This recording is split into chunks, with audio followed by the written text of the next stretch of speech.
Welcome everybody to the USS Guan Yu, a Star Trek Adventures TTRPG game here on the Guan Yu YouTube channel. I'm your wonderful, slightly tired but wonderful Game Master Tyler, joined by my entire crew of the USS Guan Yu. Last we left off, the Commander Hagen had yet another psychic experience in that ocean where once again water appeared on her actual body. Went over to Dr. Talos and they talked about it.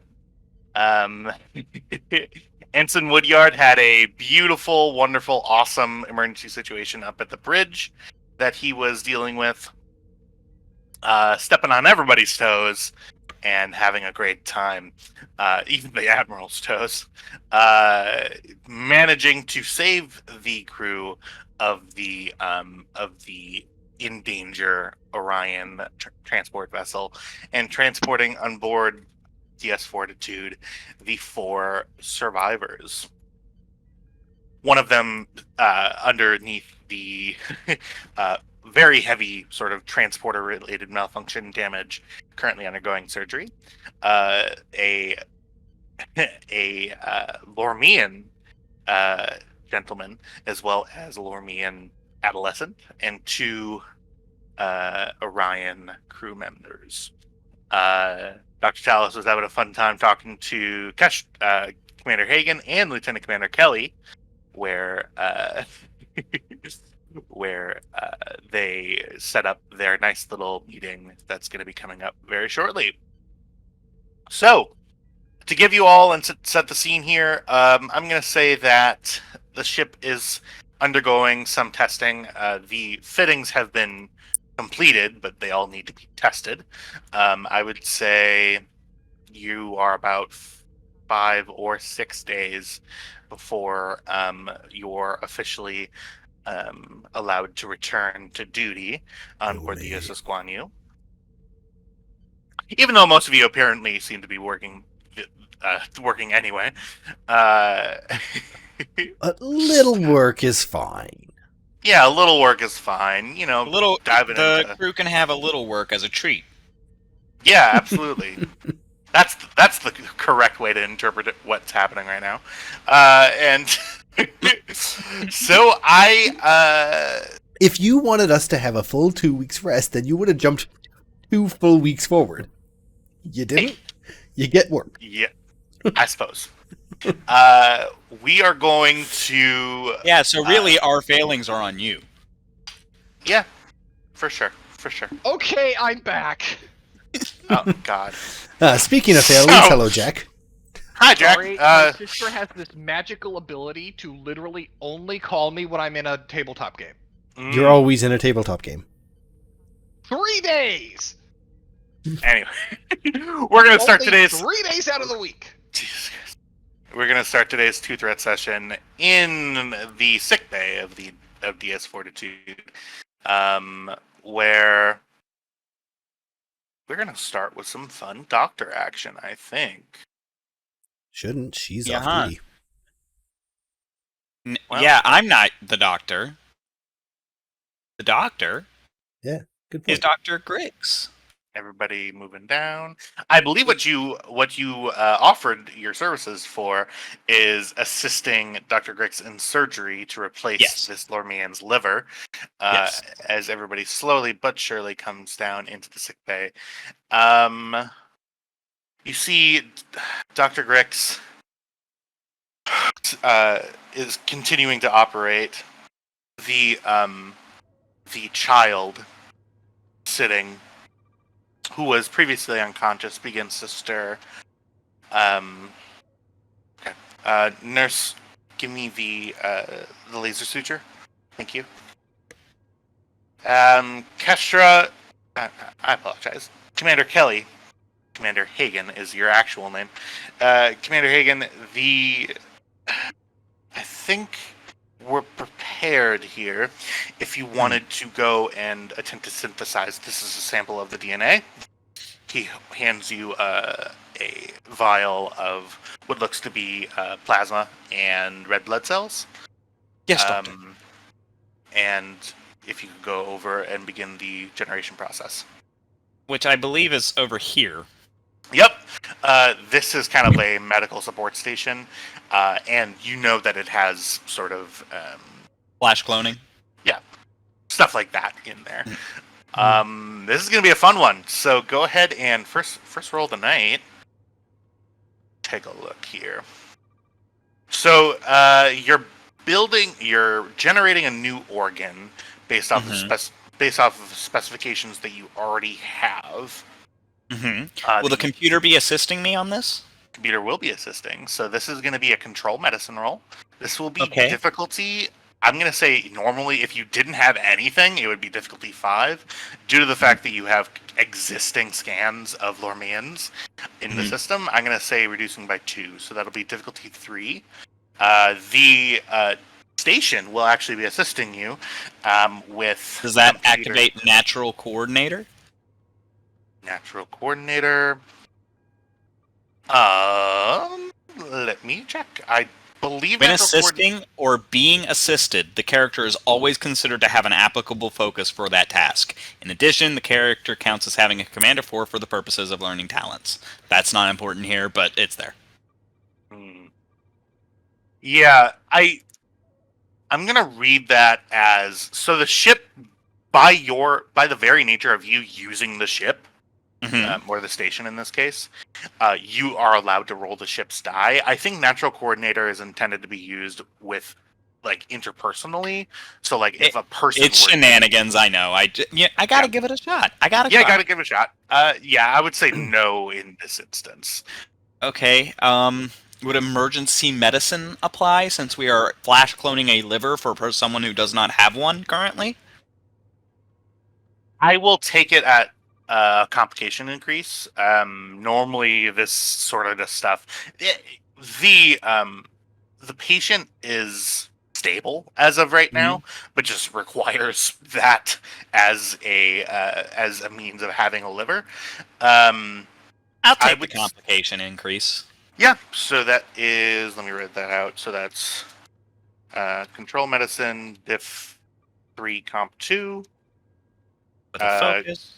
The station 2. I'm gonna give you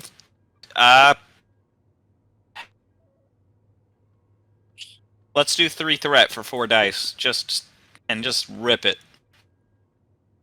Okay. Just rip it. Yep, ship's assisting with computers medicine. On it. And what's the difficulty here? Diff 3.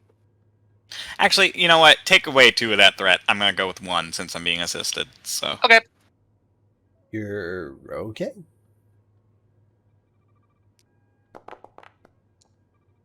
That's dangerous. Wild. Day in and day out with this fucking. All right. Not like I expected you to fail, but you know who I don't want to survive? That guy. Fuck his liver. I grow the best liver in the history of the world. 3. Yep, you get 3 momentum added to your pool. This is going to take some time. You're doing it in the complication increases because you're doing it faster than as the standard protocol. Right. You're able to you're able to generate a liver. You see especially since you're generating it using the patient's DNA. This is generated without a danger of, as long as it's put in correctly, without a danger of rejection or anything like that. So you have, and the liver is actually the liver is actually a pretty big organ in humans. It's even bigger for the Lormians. It has the liver is normal. It has a bunch of biliary drainage normally assigned to that, but that that piping goes all the way through. Lormians have 2 stomachs, so they actually need more biliary drainage. So there's like this huge sort of cascading. That probably means they're almost immune to poisons and stuff like that. That amount of that, but that's drainage not necessarily true. Processing. Yeah, you see, it's kind of you actually. Saral actually turns around and says, "Commander, do you need help with that?" as you're sort of enveloped by it. I could use an extra hand, please. Yeah. He very gently with sort of sterile pads holds up the draining vessels and says, "Okay, I'm following you." All right, and we're going over to the table. Yeah. You very, very slowly bring it over. Sorrel sort of kicks the chair, moves over. You hear as you walk through, "Ew! What is that?" And you see the nurse who's taking care of the adolescent. It kind of turns around and goes, "Oh, doctor, come on." And It's something that'll help your parental unit, I think. And we're just gonna keep moving. all right. That okay. And sort of the kid sits, and you see the nurse begins to do a physical examination of him. Okay. Doctor, faster than I expected. Well, yeah. If you would come over to the assist side, and Certainly. we can put this in together. Okay, so this is going to be with two doctors such as yourself, it's a fairly easy procedure. However, I am going to require a roll from you. This is going to be, I'll say, control medicine diff. I'll do diff 2. And because he's leading on this, we can give him a talent. Yes. That is correct. Yeah, this would be Ooh. Dr. Rix's activation. First one. He's a pro. Okay. Technically, if this is his first role, everything we've given him is what he His gets activation. now. Yeah, he gets nothing this Yep. time. Oh. Okay. Okay. He is going to. He would love to take a momentum if that's okay with you. Oh, that's totally fine with me. Also, I get a focus for this because I am assisting. Yeah, for sure. He's going to use his surgery focus and then roll 3 dice. Oh Yeah. my dear God! Oh, Never. Ever I'm do going that. to spend a determination to let him For what? roll. He can't. You can't even assist because he Yeah. didn't roll a single success. Well, what I can do as executive officer, when another character in communication, damn, there's Yeah. nothing I can do, is there? nope. Well, at all right. least quash that complication. Okay. Oh dear. I will allow you to succeed at cost. Let the Morbian die. Yeah, let's succeed at cost. In which case, I will just give you back your momentum. Okay. You see, as you both go in, you're able to put you see Dr. Rix very carefully lowers the liver back into its normal spot. Again, sort of where the Vulcan's liver normally sits. And then there's the arduous task of hooking up biliary drainage. You go in one of the stomachs, you're able to fully connect to and make sure all of the plumbing works and everything. The ancillary stomach that appears to be, you sort of get a better look at the anatomy. There's one primary stomach and what looks to be a second smaller stomach.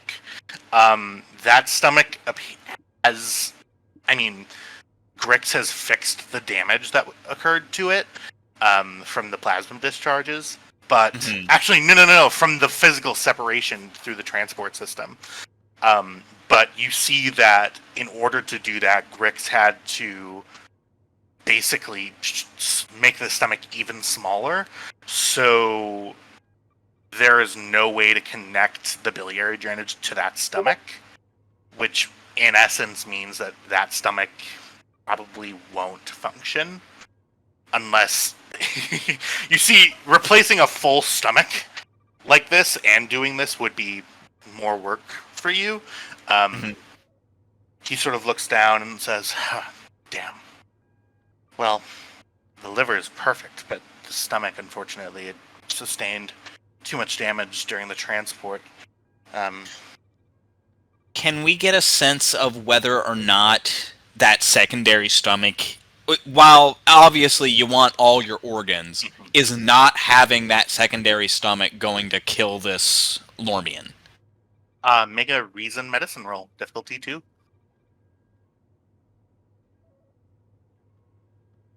Medicine, diff 2.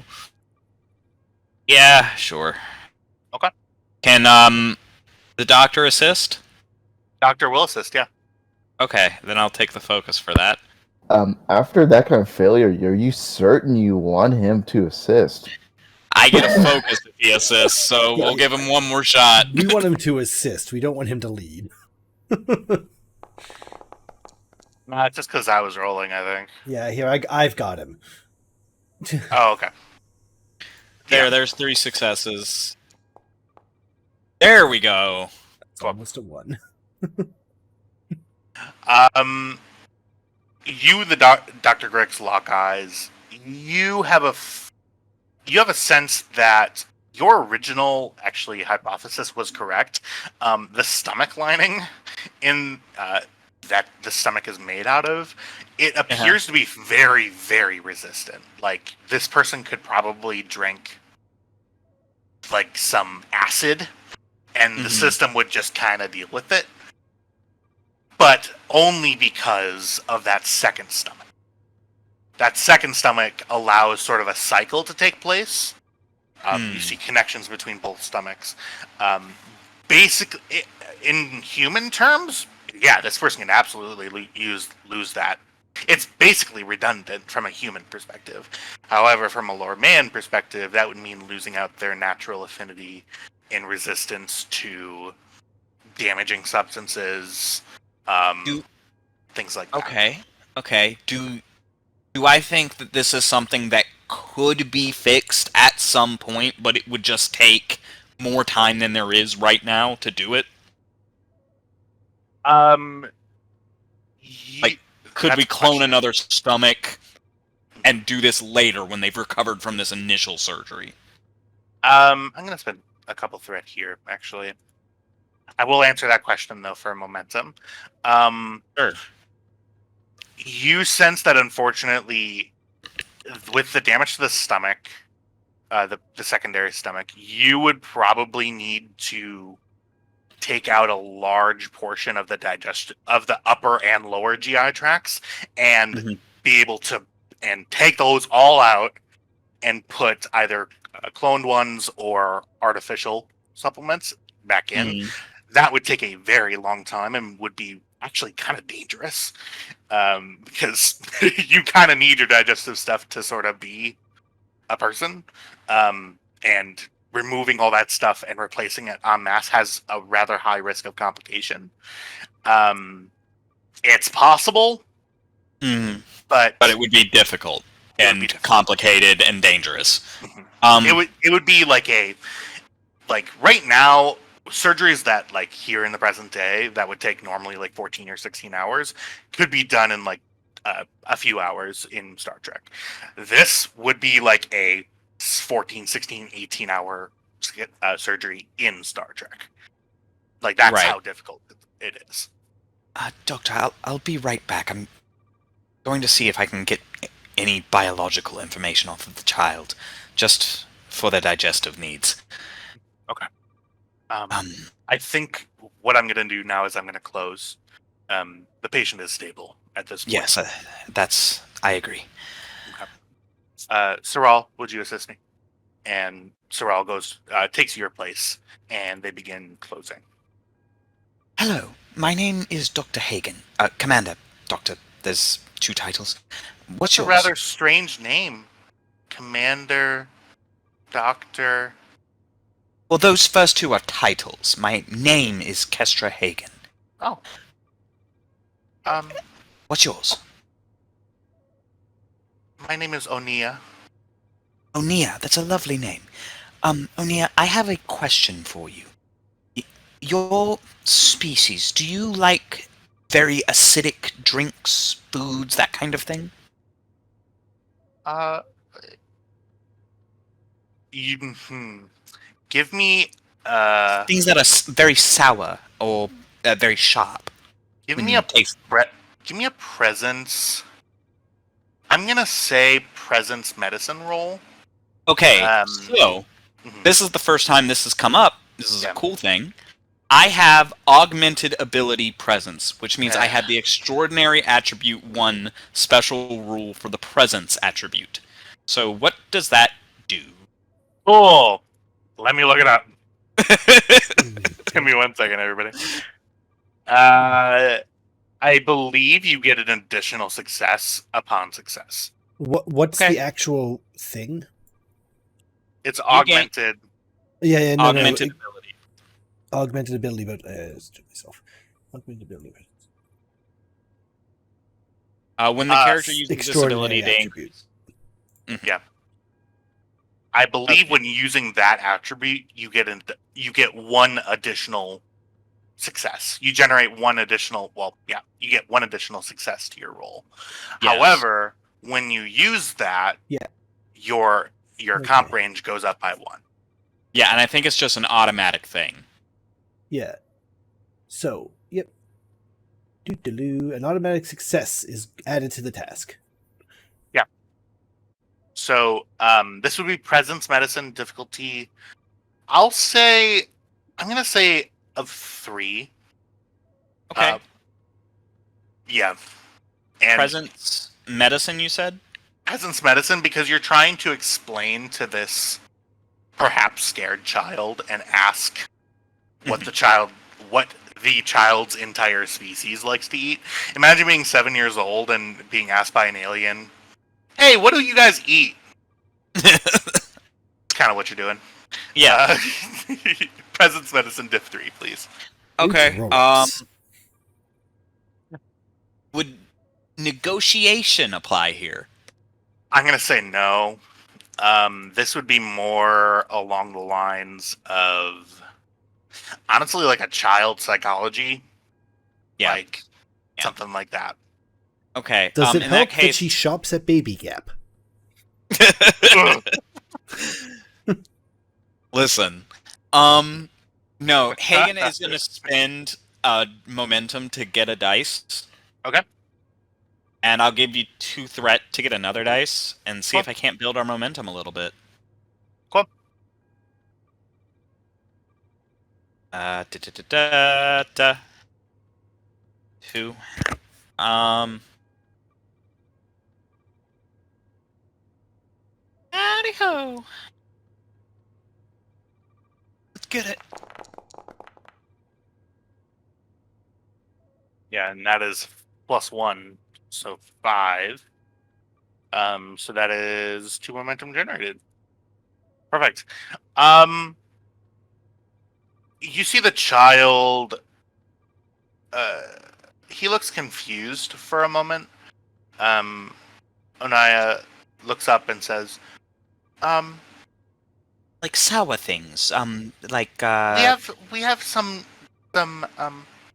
like when we have big dinners, we pass around a drink around the table, and that I never really like it because it's really, really sour. But it smells. It looks bubbly. And yeah, we do stuff like that. But other than that, it we like plants. We have like I don't like I. It's okay. You're doing very well. You hear the translator matrix have a weird time because it's a sort of a newer species to the translator. What comes out is salad, but you get and you get sort of you get a telepathic feeling like salad isn't really doing it justice. Like stuff like that, you know what I mean? Like, Right. primarily vegetarian sort of feast. So like with fruit, vegetables, yeah, probably pretty highly acidic drinks, that kind of thing. hmm Okay. yeah. I really like. There's a fruit on my world. Uh-huh. You see, he kind of gets sad. Well, Yeah, tell you what. it's red with big spikes on it, and we have to. Me and my friends sometimes like to smash them against trees that we find. It's really it's fun. You have fun.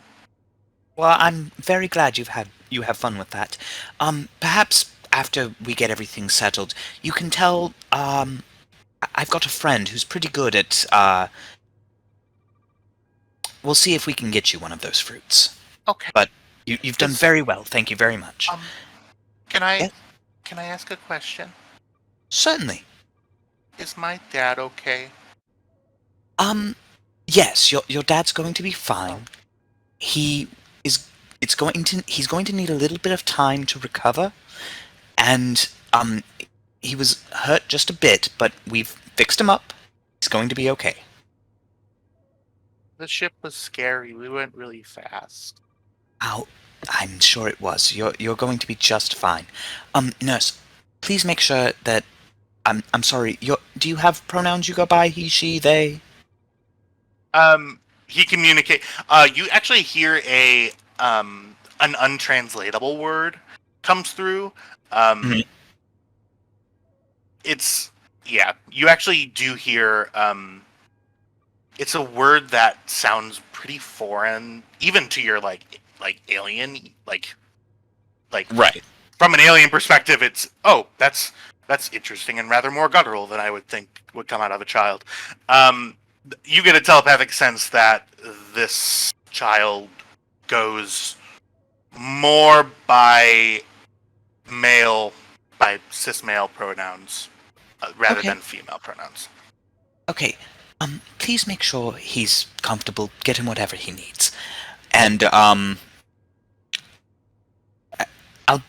I'll have someone over. Just if you need anything, there's a button right beside your head. You see that red one right there? If you need This anything, one, and he pushes it, and you A hear little light goes on above his above his bed. Whoa! that light will come on. If you need anything, just press that button. One of the nurses will be over to help you. All right? Okay, All right. Um, You've been a very brave boy. thank you. And she kind of looks bashful, and then goes back to sitting. Okay. I go over. And how's our other patient? Well, he will need some rest, but we've closed him up. Haven't reversed the sedative, but we've reduced it enough to where he could potentially come out of unconscious. And you see the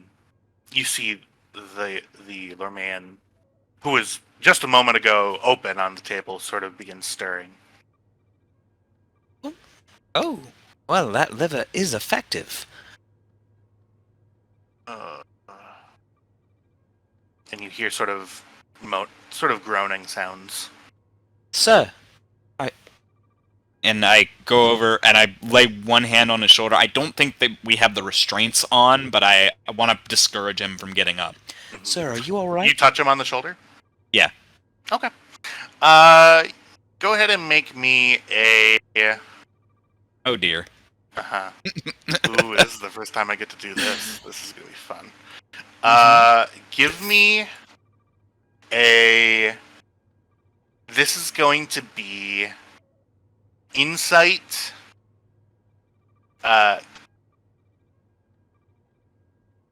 So you feel immediately. Normally, you're able to you get referred feelings from touch. This is much more specific right away. And you actually feel it come on to you, and you don't get a good feeling from it. So you can roll a check to not feel, or you could let your curiosity get the better of you and dive in. Is the choice that you get. Does it feel hostile? It does not feel hostile. It doesn't feel all warm and sparkly, though. I don't want to dive in and like rifle through his brain, but I would like to gain a better understanding of the emotions that I'm feeling. Can I roll for that? Like, Yeah. I don't want to rifle through his memories. I just want to examine these emotions. Yeah. I'll say, yeah. Insight. You know what? I'm actually going to do. Yeah, insight medicine. Okay. I'll say. Actually, you know what? I'm just going to give it to you. You feel a profound sense of grief, of confusion, of moral outrage, and of just loss. Sir, And are you okay? you see, he opens his eyes. Where am I? You're in the sick bay aboard DS Fortitude. What have you done? Where? You were severely injured. We Was had to perform surgery. you? Starfleet Yes, took my son. he's just on the other side of that wall. He's fine. He's safe. He's totally safe. Oh, thank you. Of course. Are you feeling up to answering just a couple of questions? I didn't want to ask your son. He seems, well, a little young. He'll need to grow up sooner than he perhaps wishes. What are Okay. your questions, Doctor? What's going on? Why did you come out of warp in a tailspin? What happened? I don't know. It was I was trying to escape. Escape? My planet. Lormian homeworld? What's going on? I don't think Kestra knows. Yeah, you weren't there. Yeah, Kestra doesn't know. What's happening? The planet is falling out of orbit. And instead of doing something, they're not doing anything. They and he sort of is lost in thought. I'm very sorry to hear that, sir. Are you here to ask for help? We need asylum. My son and I. Okay, I can certainly approach the captain or the admiral about that. What do you need asylum for? What's going on? Commander, and Dr. Grit steps forward. Mhm. He needs his rest. I- He's obviously out of it. Okay. Well, I will talk to the admiral about granting your request, sir. I'm sorry, your name? My name is Minister Bakek. I am the regional director of our biggest city. Minister Bakek. Okay. I'll bring that to them. You can rest now. And I turn to Dr. Grix and I'm like, Doctor, please inform me if there's any change. I need to go speak to the admiral. Okay. Out of character, how... Well, I'm not even in the scene. How is that name spelled? Bekek. Is like Bekek, the- it's B''Kek. I was so oh, close. it's B. I thought it was P. Yeah, I had P-A-K-E-K. I was so close. Oh, Keck. Alright, I go off to find the Admiral, I suppose. The Admiral or the Captain? We're on Deep Space Fortitude, right? Yeah. The Admiral. Okay. Great. Ketch is on his way to the Admiral. On her way to the Admiral. And also, the Captain is currently not serving as a captain. He's off duty, so... Says the woman Fine. currently not serving as a commander or a doctor because she's off duty. No, but I am going to the person in charge of the station currently and telling him someone is requesting medical, asylum, so I'm following the rules. Yeah, the doctor Okay. on duty couldn't possibly do that. Doctor on duty is busy with patients. Yeah. That guy is bad at vacationing. She doesn't know the meaning of that word. Speaking of bad at vacationing, let's head over to Captain Edwards. Where would Captain Edwards be about the middle of the day? Well, after the ship exploded and the medical stuff started taking place, he's kind of sauntering around. Actually, he'd probably go look for Kelly. Oh, you go look for Kelly? Yeah. Kelly, where would you be in the middle of the day during your off-duty hours? Holodeck. I thought so. This will be fun. Alright. Please don't. Stop ripping those spliffs or whatever. You get a fat You can't yank prove off of anything in that? court. Huh? You can't prove anything in court. I think this could probably use to be proved. Whatever. What, a coughing sound? That could be anything. It certainly could, and we'll prove that in court. Your Honor, I would like to say that I inhaled a gnat. I choked on my own saliva, Your Honor. Why are we all Southern? Well, I because am it's just Southern. the This most accent is professional Southern. sounding thing you want to have in court. Like, nobody And thinks a Southern man is lying to you. It's just not in their And blood. also, I'm from the South, so... Kyle, identify the state that you just... Because I think you combined a few of them. Probably. Well, that was a deep down South Georgia lawyer right there. He's just a simple Southern boy. Yeah, I'm fairly certain I combined the plantation owner from Django Unchained and the Georgia. bird from Futurama. Now, I may just be a simple country chicken, but because Which is also sorry, from I Georgia. thought you Yeah, was nailed it in called. Georgia. And with this wonderful character study over with, yeah, Captain Edwards, you know Kelly's probably in holodecks. You had to check a couple of them until you found one with a program running. That tracks. I couldn't possibly use a quantum computer to find her. Especially when I'm just kind of sauntering. He probably would just walk around. Yeah, for sure. Kelly, what are you doing in that there holodeck? She is currently lounging on a deck chair Huh? in an open hangar that is situated on an airfield in the middle of a cleared out deciduous forest with some nice, beautiful mountains off in the distance. Directly to your right, a door appears out of nowhere. Actually, no, He would- Captain. Chime.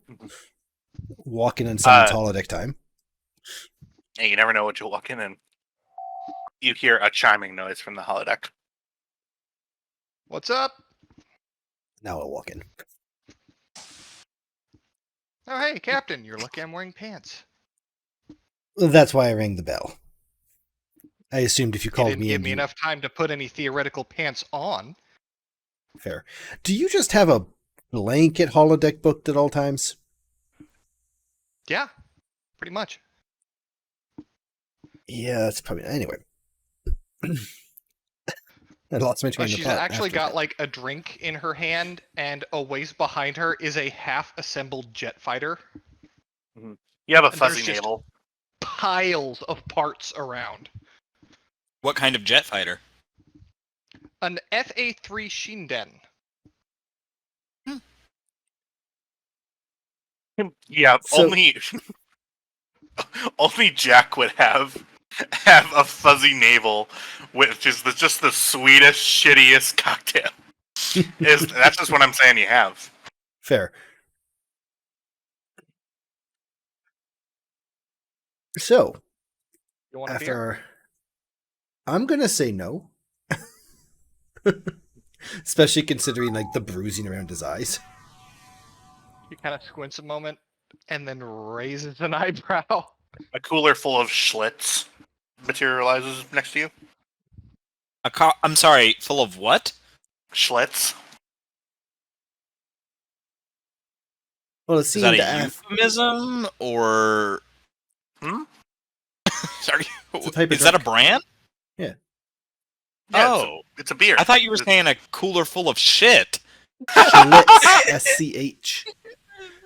And there's an L in there. L-I-T-Z? Litz. Oh, okay. That makes way more sense. Oh, he'll grab You never one heard out of the cooler. Schlitz? She is currently wearing a tank top, an unbuttoned flannel shirt, Daisy Dukes, and a pair of untied hiking boots. And she is covered in fucking grease stains. An open flannel shirt. Do you have... Wait. You wearing an undershirt, too? Tank top, yeah. Okay, cool. Yeah, that was in there. She's not running around just flashing everyone. He grabs a beer and cracks it. After our last little holodeck meeting, I didn't stop there. Headed over to Got into DS a Fortitude. bar fight, didn't you? I had a diplomatic chat with Commander Check and recruited our new security officer, if that's what you meant. You got into a bar fight with Klingons. He just smiles and drinks his beer. Yeah. Oh, And I not- bet Kestra had a field day with that. She was less than 100 meters away when it happened. She reset my nose manually, which hurt a lot. Okay. Okay. Did she say, didn't I tell you to stop doing things that will land you in my sick bay? Not at that moment, no. This time she yelled, "I left you alone for 1 minute." That was going to be my second guess. It gets worse. Oh, I am all ears. I blew off our new counselor. Before that, you were there for that one. He walked in. That wasn't a blowing off. True, it was a It does get rescheduling. so much worse. Yeah, he walked in as well. Long story short, I've been given homework. And I figured you were just the person to come talk to. I've been Did you told tell to... him who you were drinking with? Honestly, I don't remember. Yes, I believe I did. Okay, because he came to see me later, and he was very friendly. Yeah, he was perfectly fine with that aspect of it. Anyway, I've been given the homework to get a hobby. Apparently, I don't have one. Well, Which, upon reflection, not wrong. so why come to me? He just looks around the hangar bay. She looks around and goes, okay, fair enough. I don't think I've ever seen you do the same thing twice. Obviously, that pub was not was not a regulation program. You have this. You have, I assume these things fly occasionally. You see one out in the distance. You hear a as one takes off. So naturally, the first things I thought of was varying combat-based sports, but I don't think that fits the nature of the assignment. Yeah, I think the goal is to find something that relaxes you. Any suggestions? Oh, it depends a whole lot on you more than it does me. Fair point. I mean, I love flying. Not like going up in shuttles with all the fancy tech and the inertial dampeners. Strap me to a rocket and send me into the air. Let me feel the way I fly.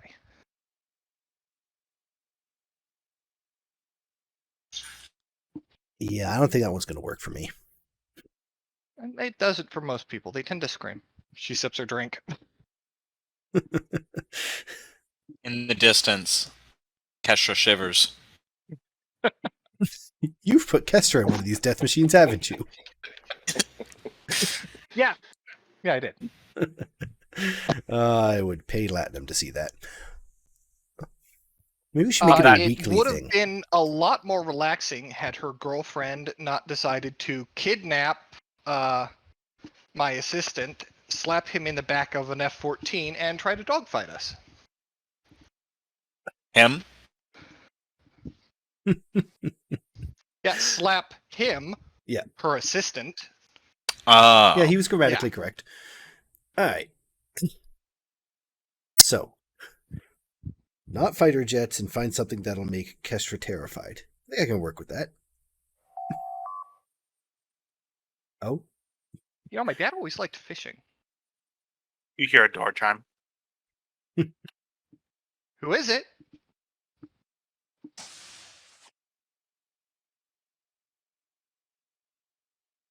Hey, Captain. Oh, Captain. Hi. Sarah?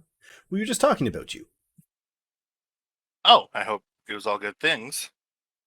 Yeah, about that time you tried to shoot me down in an F-14.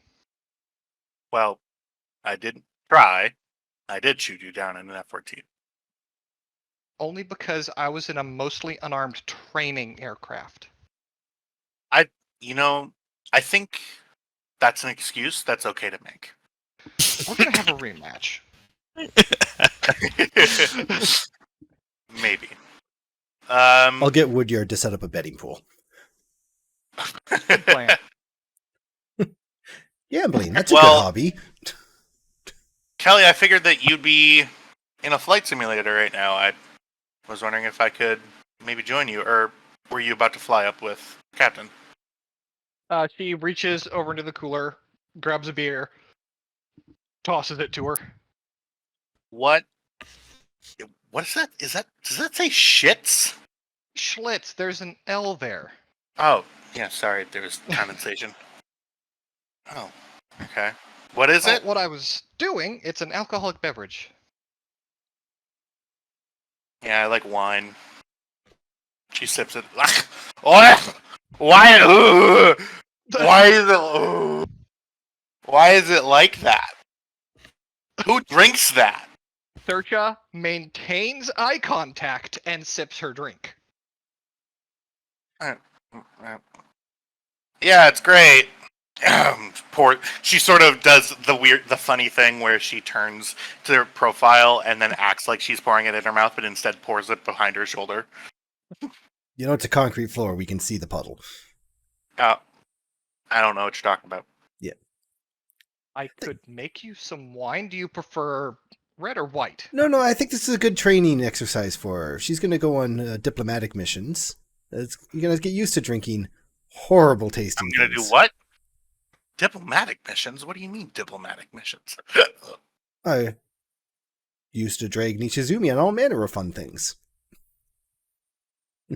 Oh. I thought you just did that as a joke.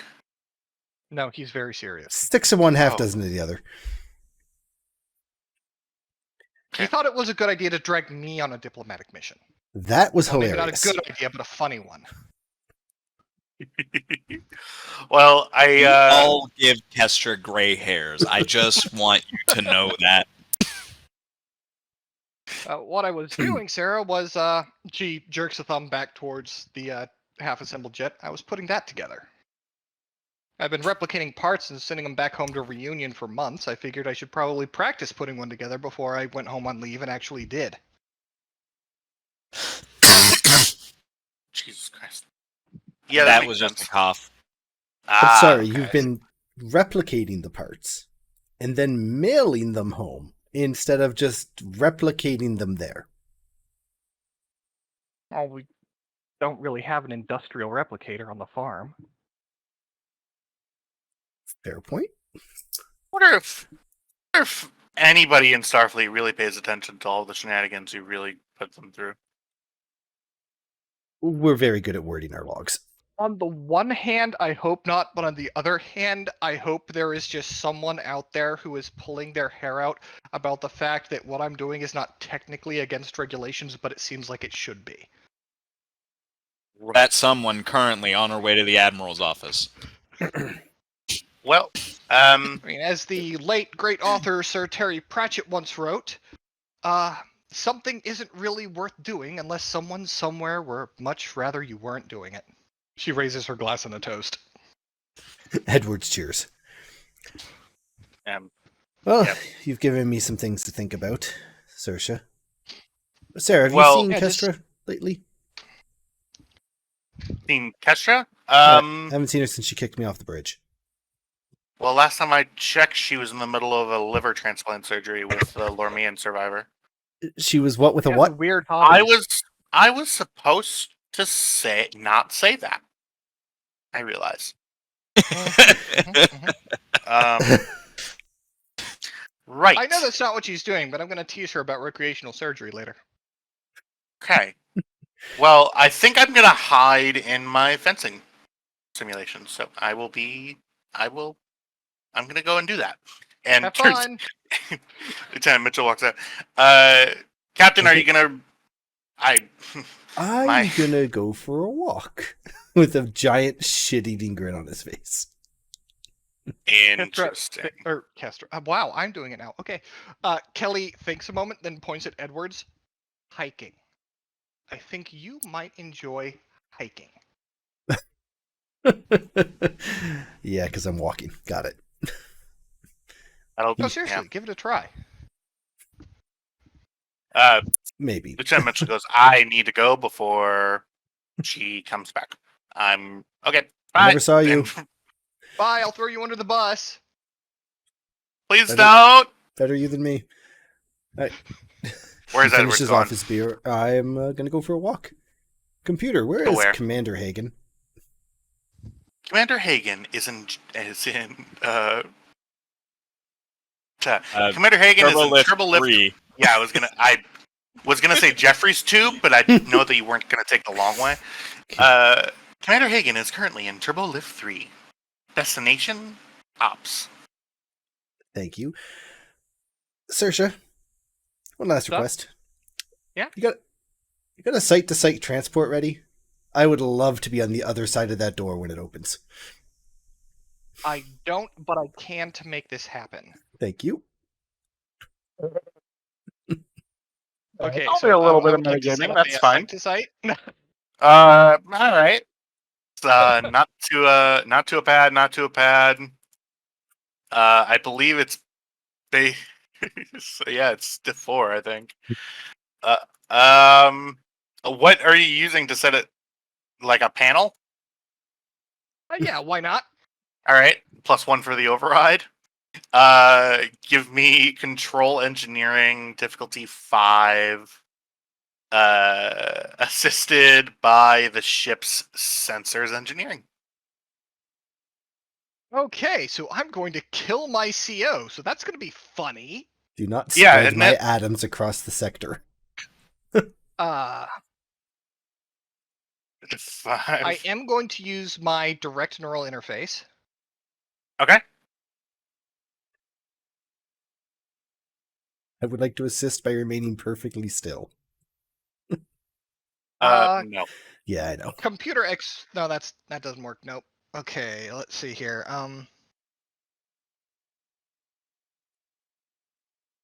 I'm gonna go out on a limb.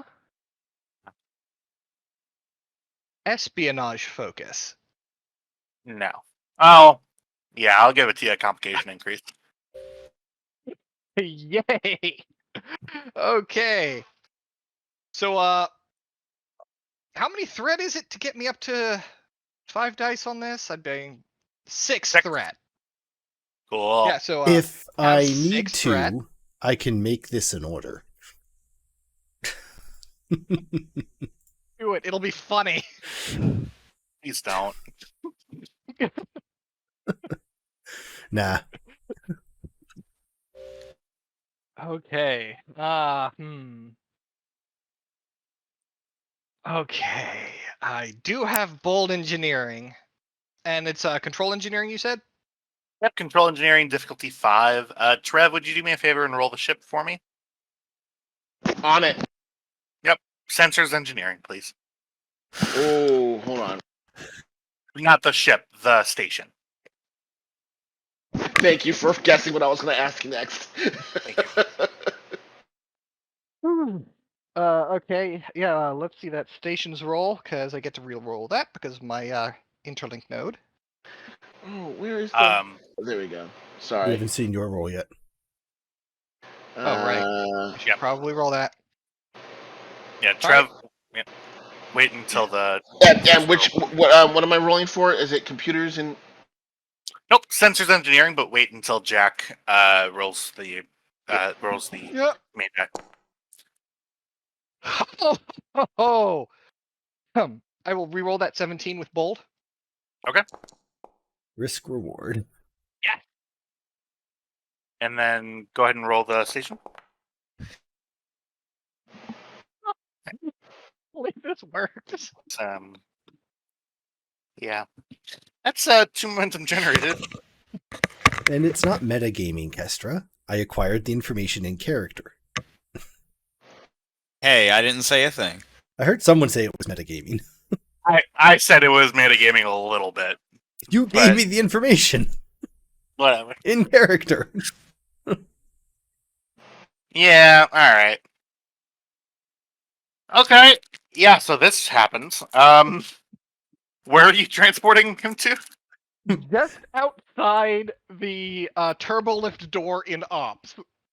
Oh, cool. So this is like that scene in Outlast when you get into the freight elevator and then go down and the scary guy with the knives is there. I've never played it, but sure. I don't Yeah, have knives. You'd probably like it. Ops. Travis, I believe, is on bridge duty. Yes, he would be. And Rokel was in sick bay right before Kestra. Okay. Who do I want? So, back over to Kestra. Trev. Yes. I'm sorry, Titan. You see materializing in front of the turbo lift. It's Captain Edwards.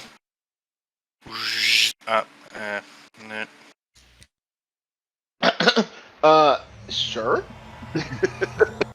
Afternoon, At Ensign. about that time, Sir. Oof. Kestra, you walk in and you see Captain Edwards standing there. Kestra, greetings. I was just talking about you. Commander? Okay. What? How did you know to be here? Oh, don't worry about that. Surgery So went well? you know about... Well, yes. So you do know about... No, you can't know about it. I haven't told anyone yet. Just come with me. Is there a reason why people are transporting to ops? Admiral Yannick steps out the desk. I'm like, is there anything I can do for you guys? I mean, Admiral Yannick, there's a Lormian and his child downstairs. He says he's First Minister Bekek. He's requesting asylum. God. All right, coming to my office. Certainly. I have a question. Answer. Did Sarah Mitchell mentioned that she was performing surgery on a Lormian, or just that she was replacing a liver? She actually did I mention the think she word just said- Lormian. Nope, she said Lormian. Yep. Okay. Well, a couple minutes after they leave the holodeck, there's a son of a bitch!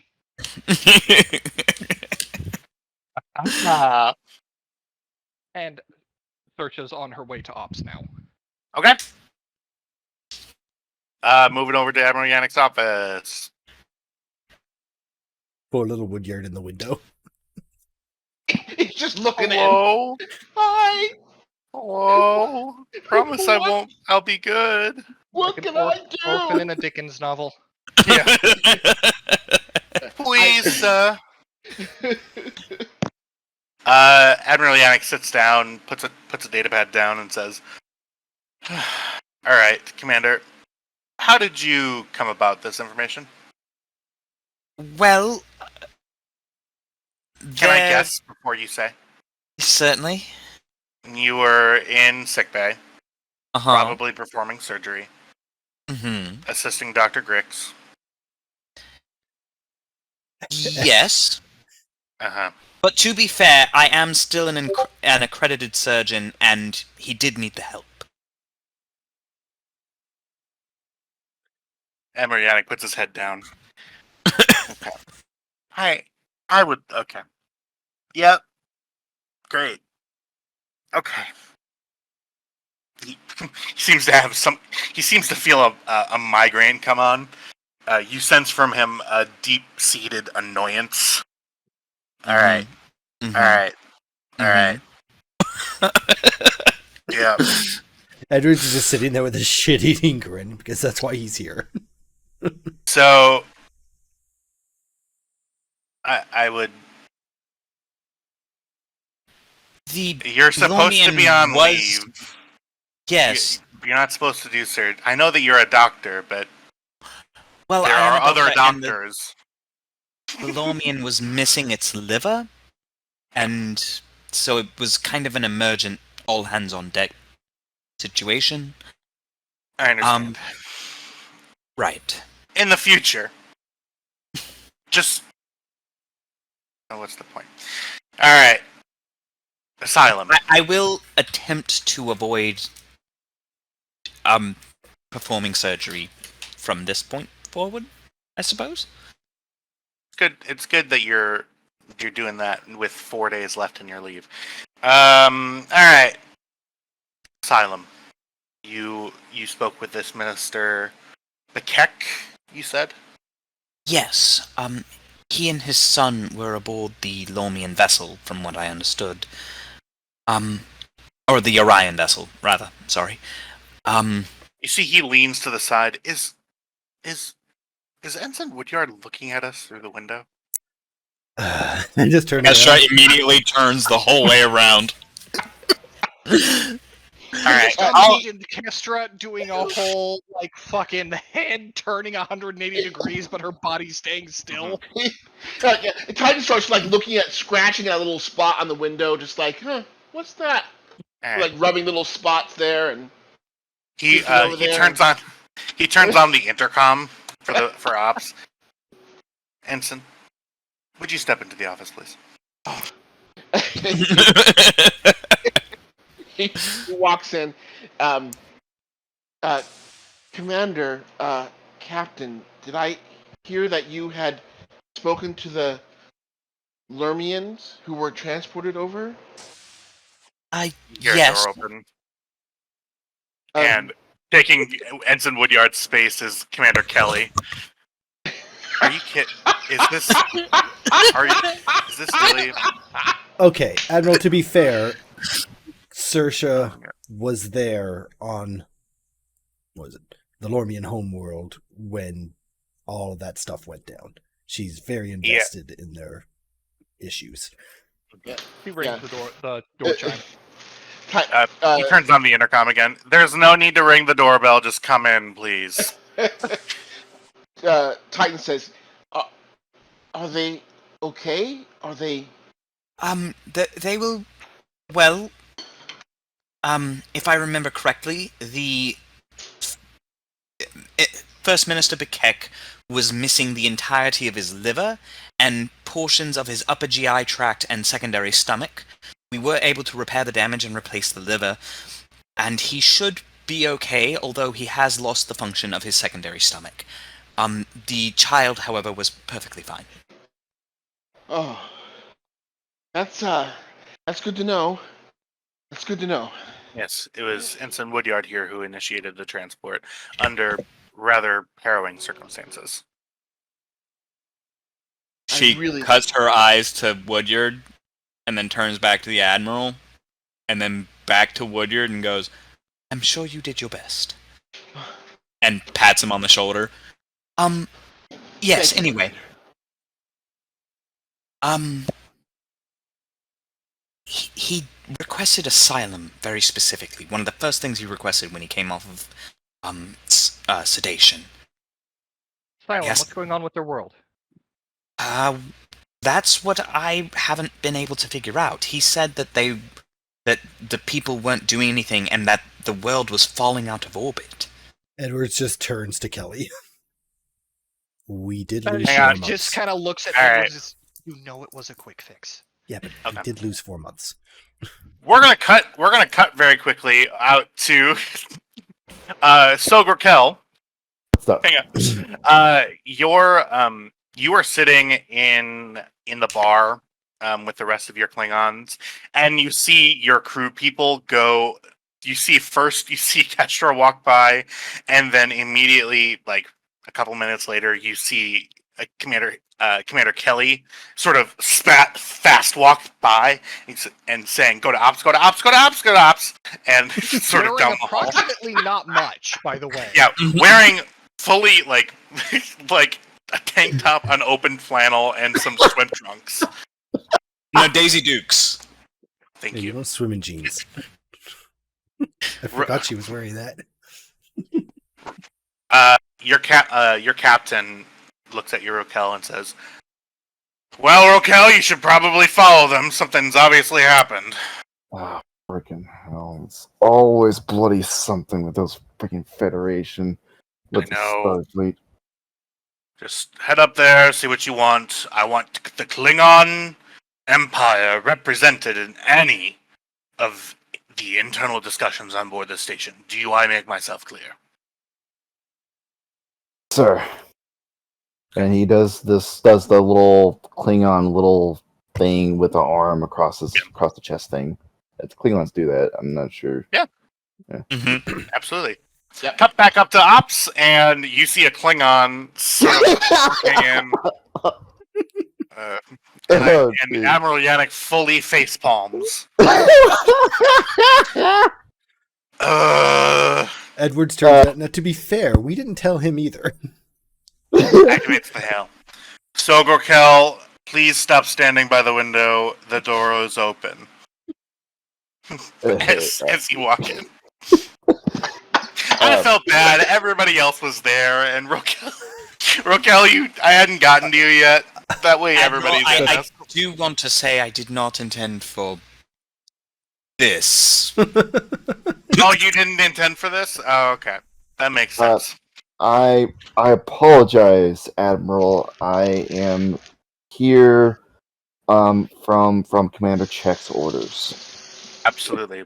It seems as though you'll be serving as the Guan Yu security officer anyway. So, given that this has become an impromptu ad hoc meeting of the Guan Yu senior staff, it's good that you're here. Now, please continue, Doctor. Yes, the Minister Bekek said that his world was falling out of orbit and his people have elected to do nothing, were his words. He's requested asylum here, along with his child, and, the Orions that I spoke to that were piloting the ship asked me to not get them in trouble, as they were trying to make some extra credits. I'm not entirely certain what's going on, honestly. But from the pieces we have now, I assume that Minister Bekek is some form of fugitive from his government. Admiral, Yes. may I catch Commander Hagen and Sogrkel up on what exactly is going on with the Lormian system? Yes. Hang on one moment. He his fingers play across his sort of large LCAR display, and you see button, button, button, button, button, button.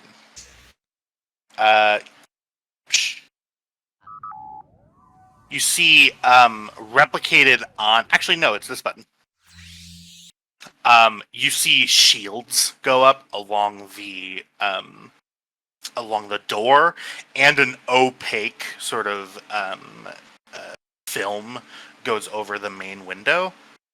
The computer responds by saying, "Office sealed." Yes, go ahead. Some time ago, a civilian research vessel crashed on a M-class planet that turned out to be inhabited by a pre-warp society. We intended to discreetly extract the scientists, only to discover that not only were they being held by the government, they had told the government about the Federation and were asking for our help. The planet was suffering severe weather, electromagnetic, and tectonic anomalies. Upon investigation, we discovered that the entire Lormian system was artificially created by the Mai, and the system was governed, everything held in place, by a subterranean computer on the Mai homeworld that was degrading to the point of non-functionality, giving the planet a limited lifespan. And despite the clear evidence that the Lormians already knew about aliens, space travel, and warp technology, and that their civilization from its outset had been manipulated and aided by a warp-capable civilization, we were instructed to do nothing, because it was claimed by some in the Admiralty that they were under Prime Directive protection, even though all evidence was clearly to the contrary.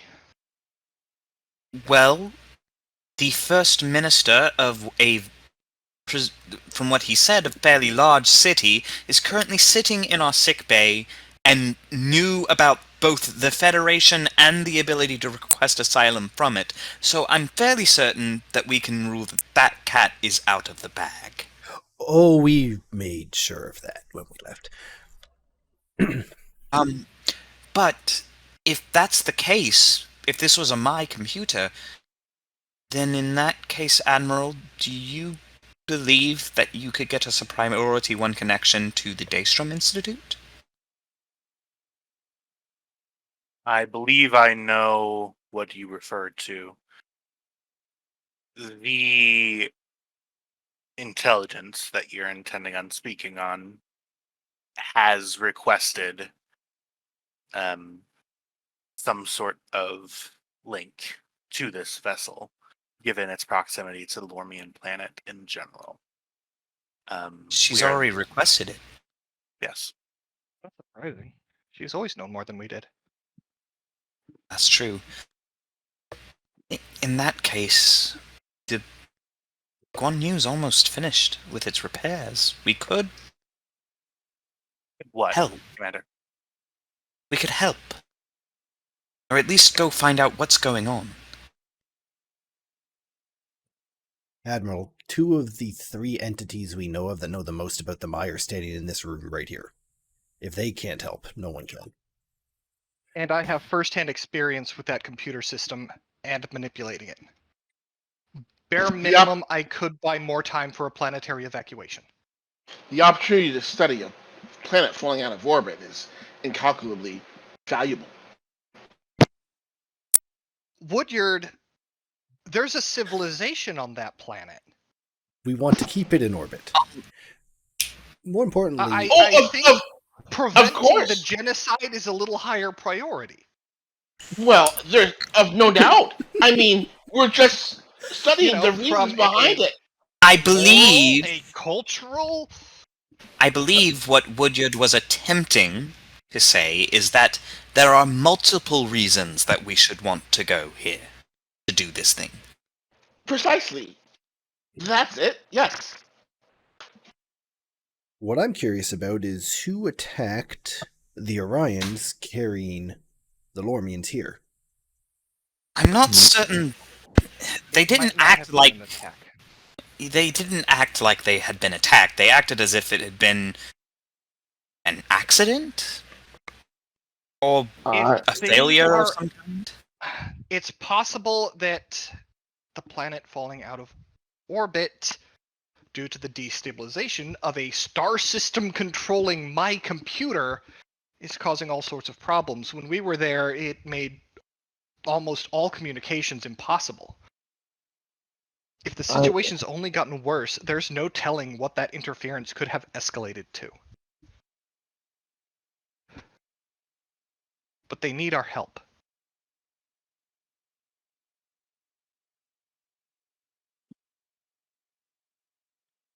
The Admiral looks down.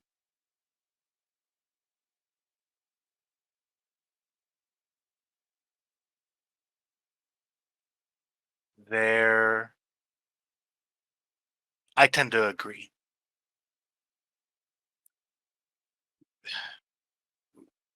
I was friends with Admiral Cohen, and while I am sympathetic to her situation at the time that the orders were given, it stands to see. To me, I can see a case both ways. One is, even though there has been, at whatever level, some sort of interference by both a advanced and extinct civilization, and on a slightly smaller level by us, the Prime Directive states that we need to avoid any further interference. But there is a humanitarian risk to this. And we don't know what's happening on the planet. They may not even want a planetary evacuation. We know very little about the Lormian culture. At the very least, we should offer. Saoirse nods in agreement. um, Bare minimum, I may be able to at least give them some more time.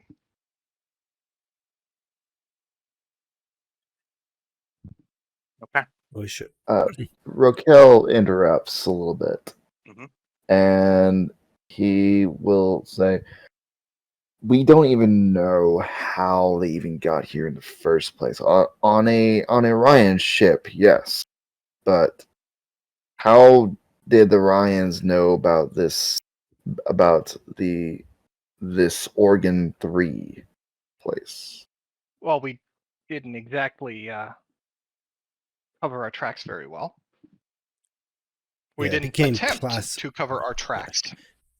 It's classified information within Starfleet, but the planet exists, and portions of their government were aware of spacefaring civilizations.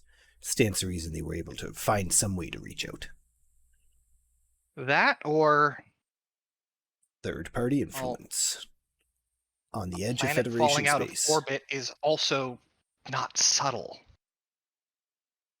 Fair. They could have just been conducting a nearby trade run, thought that's weird, and went to go check it out.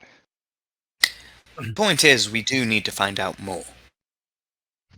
I Which is concur. why I believe questioning some of the Orions as well might help. Since we cannot search the ship anymore, because the ship is, well, You can search is the debris swimming field. with the debris. Are the Orions going to come out of this questioning with all their fingers? If they don't cooperate, I can always rip their tongues out. Okay, we're not going to rip Okay. any tongues out. Well, Maybe Admiral we stands don't up. do that. No. The Admiral stands up and says, okay. While I think that if we have engineering work around the clock, if we start allowing some of current company back to work, we'll be able to get the ship ready in at max 3 days, hopefully 2. You have that Permission to cut long. my leave short, sir. Permission granted, but please don't make me regret this. I'll do my best, sir. This is a mission that you need to, before you leave, I need a proposal as to what exactly you'll be doing on the planet, who's all going to be going, and I'll need a full report when you're done. Is someone's cat trying to eat their mic? Yes. That was me. I was a little hungry. I'll get that to you, sir. In the 3 days leading up to it, we'll get the ship ready to go, and we'll do as much Orion-based investigating as we can. I'd like to know what we're going into. Gotcha. Okay. You have your orders. You see he closes his eyes and says, the doctor that we have in, I require a doctor's signature in order to allow your leaves to be cut short. Commander Hagen, he holds out a data pad with a slot. He holds out a slot with a data pad with 5 names on it and an open thing with your signature. I sign it, and Not even a bit of hesitation over my name? All right. you've taken longer than I thought you would, honestly. Fair. Do good work. You're dismissed. All right, before everyone you, sir. goes, Saoirse, you're out of uniform. Rokel, Woodyard, go check the debris field, and Commander Hagen and Rokel. Ask those Orion some questions. I'll work on the plan. Dismissed. Permission to speak freely, sir? Go ahead.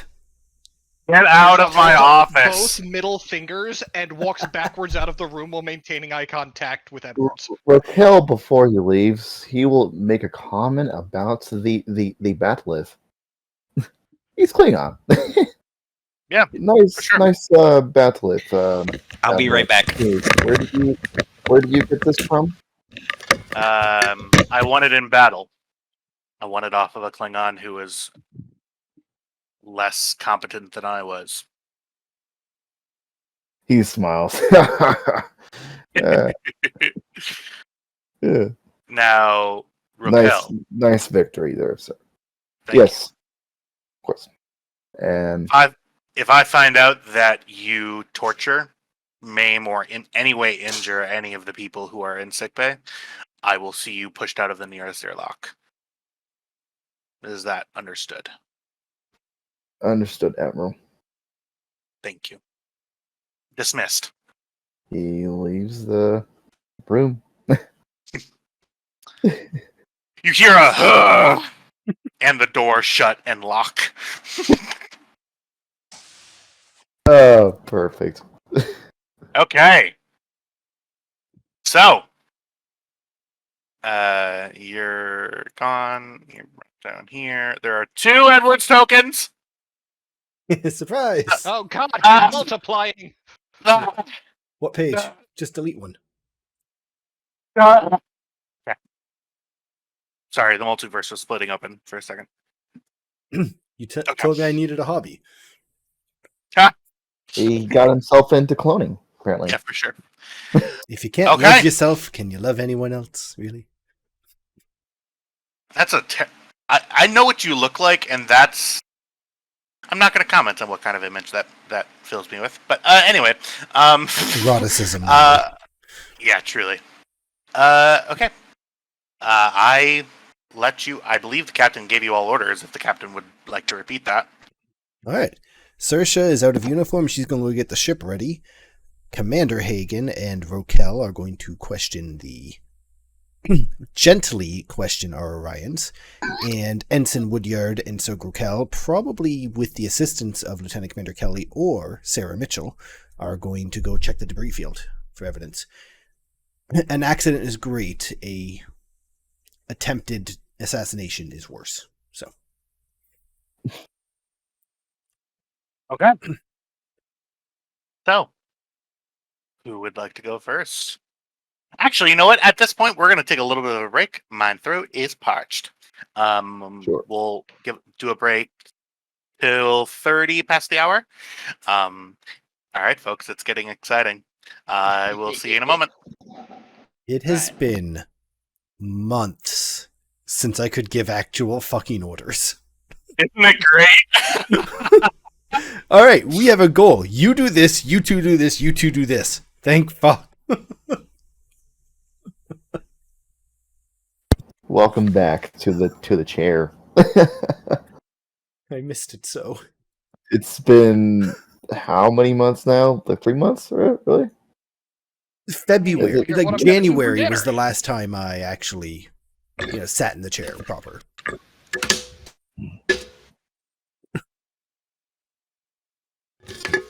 It's not been that long. Jeez. Yeah. I am returned. That's a lie. It sounds like your cat seems to be really liking your mic. Yeah, he. Anytime I take my headphones off, he does that. Sorry about that. The notes today are not going as well as I'd hoped. Pretty much any scene with me in it, the notes just become the words of who was in that scene. Nice.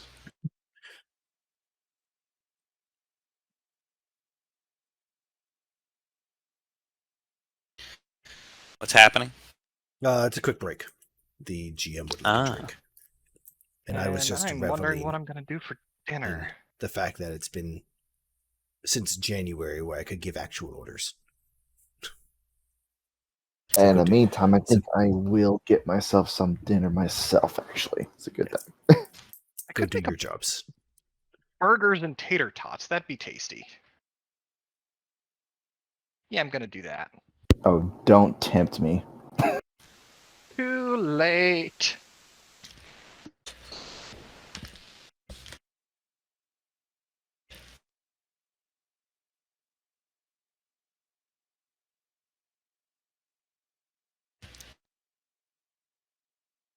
You know, I really do miss having, like, expendable income.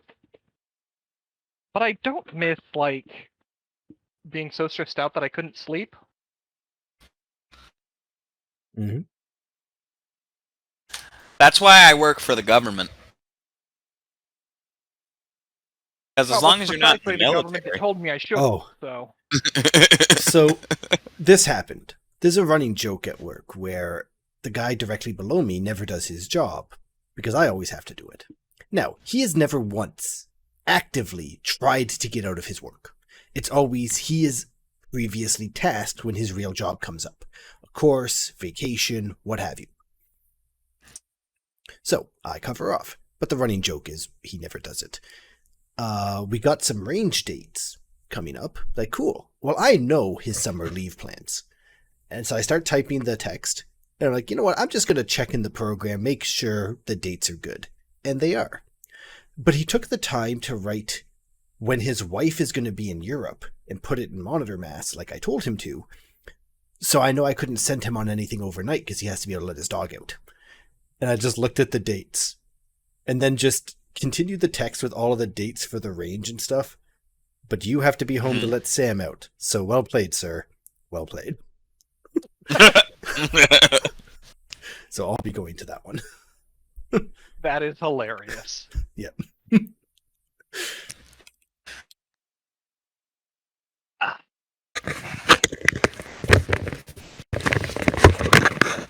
Fortunately, it's also know a what's Thursday, really Friday. annoying? So yeah, go ahead.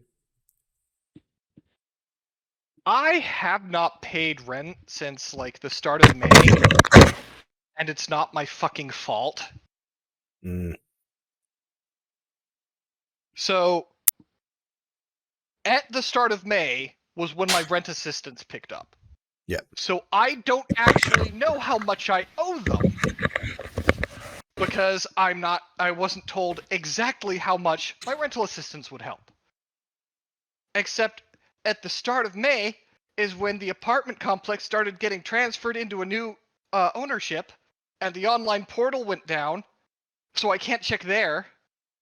And every time I've gone to the office, they've been out or closed for a fire inspection or closed for admin reasons, and this has been consistent for 2 fucking months.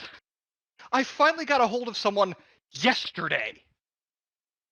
It's a conspiracy against you, specifically. Yeah, well, I have a paper trail saying that I did my fucking best to get a hold of them so they can suck it. yep.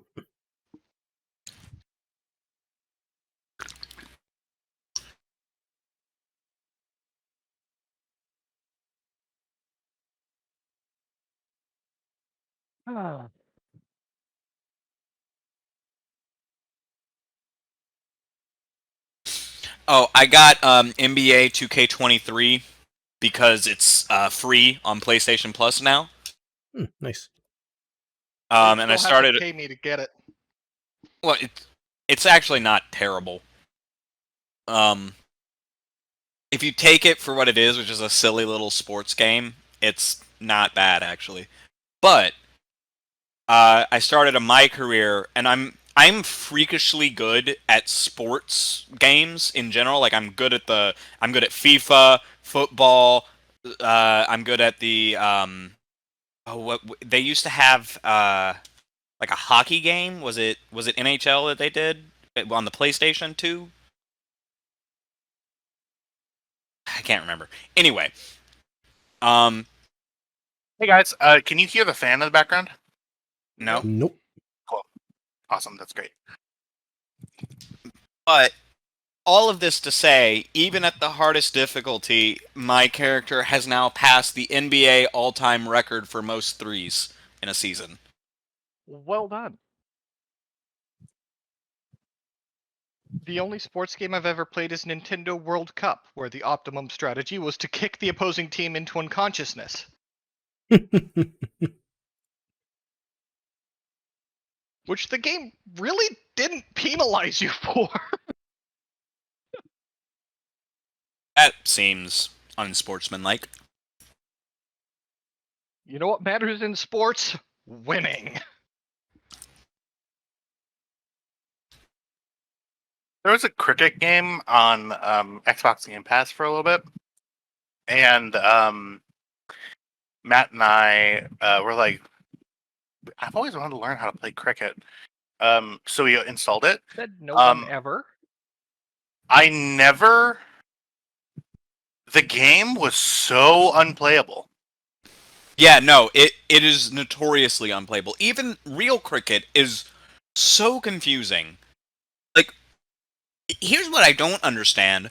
You made a gigantic, heavy, like, either ceramic or stone ball, the main ball for your game, and then made the only way to win the game is to put yourself in the pathway of that ball. Why? That bored? They're British. No one ever accused them of being smart. A lot of people do all the time, but they're wrong. Oh, someone who was unironically British tried to comment on my wife's video and make fun of her. That's hilarious to me. What's They were- hilarious to me is the usage of the phrase unironically British. He was unironically British. I didn't think they were real. You wear like a suit with multiple layers over it. Like there's No. a guy who But he was bald and had the worst teeth I've ever seen in my life. this guy, who is a terrible human being, by the way. This guy, his name is Jacob Rees-Mogg. He is probably the dictionary definition of just a Comic book unironically villain. British person. He's a comic book villain. He actually speaks. He doesn't actually open his mouth when he speaks. He's really That right there? Like, He's talking probably in that photo. you know, there's Oh, that there- guy. he Yeah, That that guy. he did it like his dad is famous, so he did like someone did a like a documentary of him when he was like 10 years old or 11 years old or something like that, Yep. and followed him around town. And they're like, so do you think you're ever going to get married? He's like, I don't think I'm ever going to get married because I don't want the woman to fall out of love with me and divorce me and take all my money. And I was like, are you kidding me? Who is this kid? Someone who saw his dad get divorced and lose half Yeah. his shit. Yeah, he's like, I don't want the woman to get divorced from me and take all my money. How old do you think that guy is? He's think either 50 or 90. he's not. No. He's actually younger than me, so I think he's like 42. No, he's 40. 54. Oh, he's 54. Oh, he's older than me then. And he's But- younger than you, I Mr. know. Gerald R. Ford? He's older than me. He's older than me. But he is. But he does have a child named Sextus, which I thought was just his sixth child is named Sextus, which I think is a hilarious name for a child. But All right. Roman So, naming We, conventions. we mentioned supervillain, and I feel the need to share this story. This world has a single actual supervillain. Now, there's lots of bad people, but to be a supervillain, right? This man, Casey Fury, at 24, was hired as a painter, and he was part of a team painting nuclear submarines for the U.S. military. He lights a fire deliberately to get the day off work. And it works. Naturally, the sub is on fire, and they send everyone home. After the investigation, no foul play is involved. The painters are brought back to finish the job. It worked so well, he did it a second time. And that's what makes him a supervillain. He cost the U.S. military $450 million in damages by lighting the same fire twice.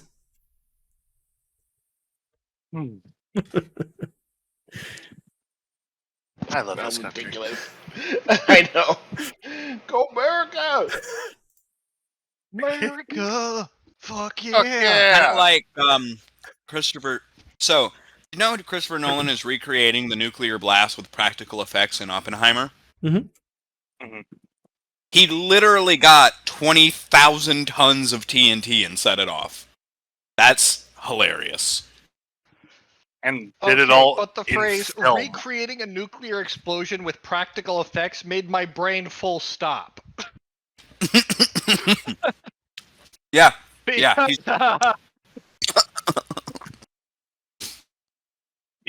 For sure. Okay, so I need to show y'all the best damn grenade ever. I've shown it to Buford, I believe.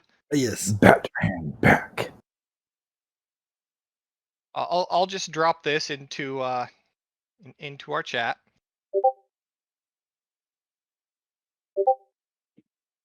No.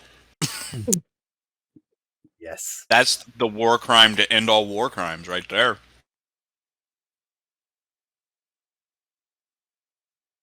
Sorry, what was that? I couldn't hear the sound of the Demon Corps claiming new victims. All right, let's continue on.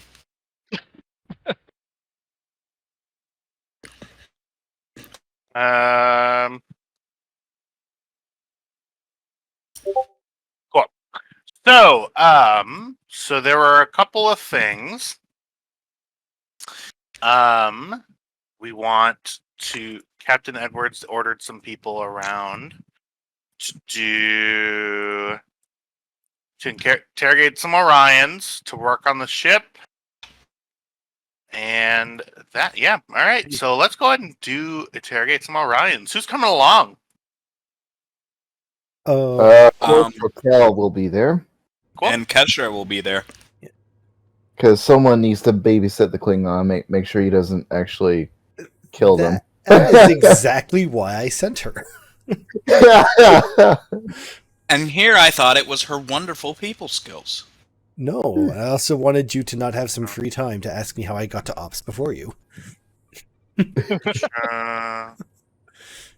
then, so that was Rokel and Kestra. I'm sorry, was there anybody else? No, not for that scene. Walking down to sickbay, Commander Hagen and Sogrokel walk in. For both of you. Dr. Grix appears to be working on a after surgery report with Sorrel's assistants. Their door is shut, actually, but you see that there's sort of a see-through portion of the door, and Grix waves to you both. Kestra waves back and points at the Orions. He nods. You see Minister Bekek is on his side, just sort of laying there, facing away from you, like towards the wall. Onaya. Did I get anything off of him, or is he unconscious? You're getting the same sort of deal as before. Okay. Grief, loss. I can give you more specific emotions if you roll for it. Sure. Okay. Because why not? Telepathic prowess as a focus? Yep. This will be Insight Medicine. I'll spend a momentum for it. It will be difficulty 3. Oh dear. And Oh dear. I'd give you 2 threat, because why not? okay.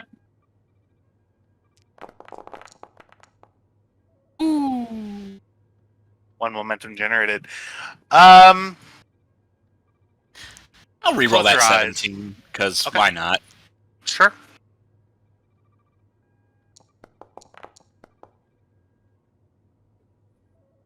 Ooh. Give it a We'll shot. get a failure too, because why not?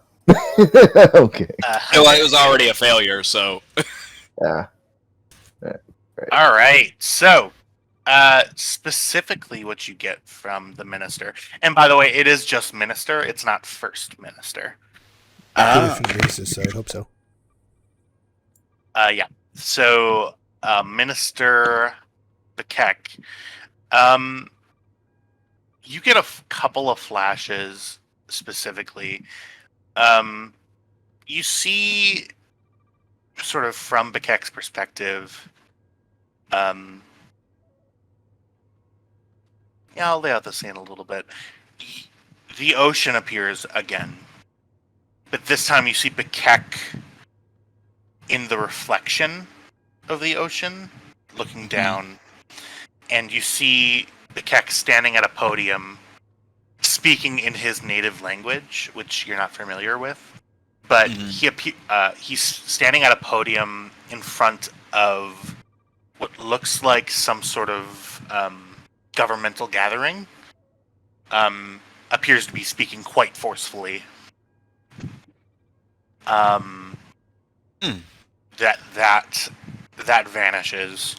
You see another image of him in bindings being escorted out of that area.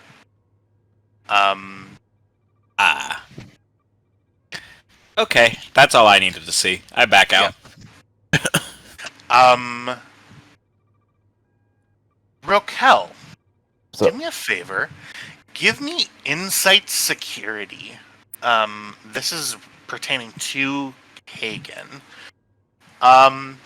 This is akin to like a perception check, I would say. okay. So criminal investigations cannot be used as a focus then, or Yeah. Starfleet protocols. No, this would be no focus. Alright. I will say difficulty of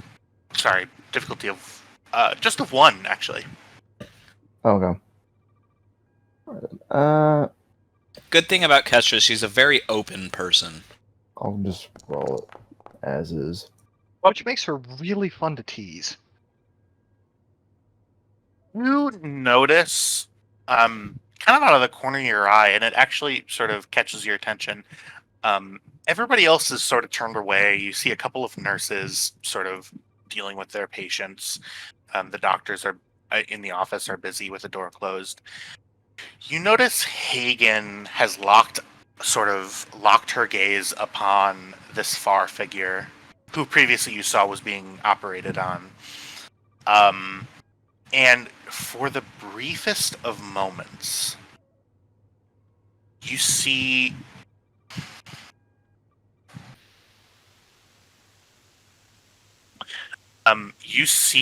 a soft shimmer of very pale blue light that vanishes almost as soon as you look at it. A pale blue light. Like traveling between me and the... Emanating out of Kestra. Out of her lower, like, from her shins down. Oh, okay, the- like I'm standing in water. You notice as Kestra, as your gaze sort of becomes less focused and you begin not focusing so much on Bekek, your feet feel wet. And Rokel, you notice that there is, as Kestra goes to sort of move her stance, there's a very, very small wet spot where she was standing. Oh, not again. He just looks at that. You And heard her then say, he'll "Oh, not again." At her. How old are you? Then he just walks away. The nurse turns around, and you see that she. Oh God! Oh my God! You scared the fucking shit out of my sister. Very nicely handed me some pizza bites, and I saw a plate move in my vision. I thought it was the nurse who was afraid. Okay. I thought it was a nurse that was talking here. No. Nurse just like, yeah, my sister showed up with some pizza bites. It was terrifying. The only light that's in my room right now is coming from my monitor, and I didn't hear because my headphones are pretty heavy duty, so I didn't hear the door open, and my desk is right by the door. I'm so sorry. The nurse sort of turns around and looks sort of not really offended, but sort of her face sort of screws up because normally that's not a very nice thing to say to somebody. Also, Rokel, it's not like a puddle. It's like someone with wet shoes stepped on the area. Okay. Well, Yeah. he doesn't quite know that, so so he'll just looks at you strangely and just say, "How old are you?" And it just walks away. What? She's just confused by the question. Okay. I'm 24. You're just too old to be bringing your hallucinations of the ocean to the real world, okay? Exactly. You need to learn your fucking paracausal limitations, honey. The two Orions. Separation between thought and reality is thinner than people would like to think. But You should see- know better. You see the two Orions, sort of, the captain who's sitting right here, sort of looks at the Klingon and smiles.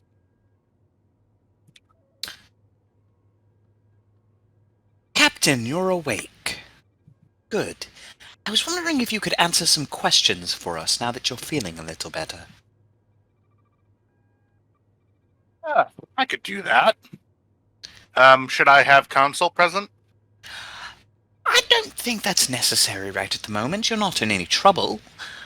We were just wondering what happened. What caused you to be in the situation that you were in? Your guess is as good as mine, sister. The ship. The eyebrow just slowly goes up, and she gives him a look that has caused men much older and more important than her to reconsider what they just said. Are you trying to intimidate him? A little bit. Okay. Go ahead and make a roll. This will be present security. Okay. Not bad. Oppose. Actually, that's pretty good for me. Let's see, that's 11 plus 4, so that's a 15. Great. I'm not sure if Raquel can even assist in this, so Composure count as a no. focus? no, he can't. This instance, no, you're just trying to intimidate somebody. Negotiation? No. Damn. Okay. I'll give you momentum, because why not? I will spend a threat because this is opposed.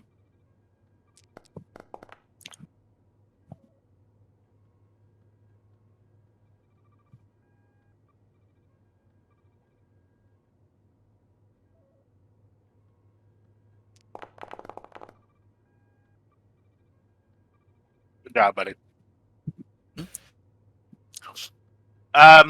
He looks at you and he says, "Oh, well, I meant no offense.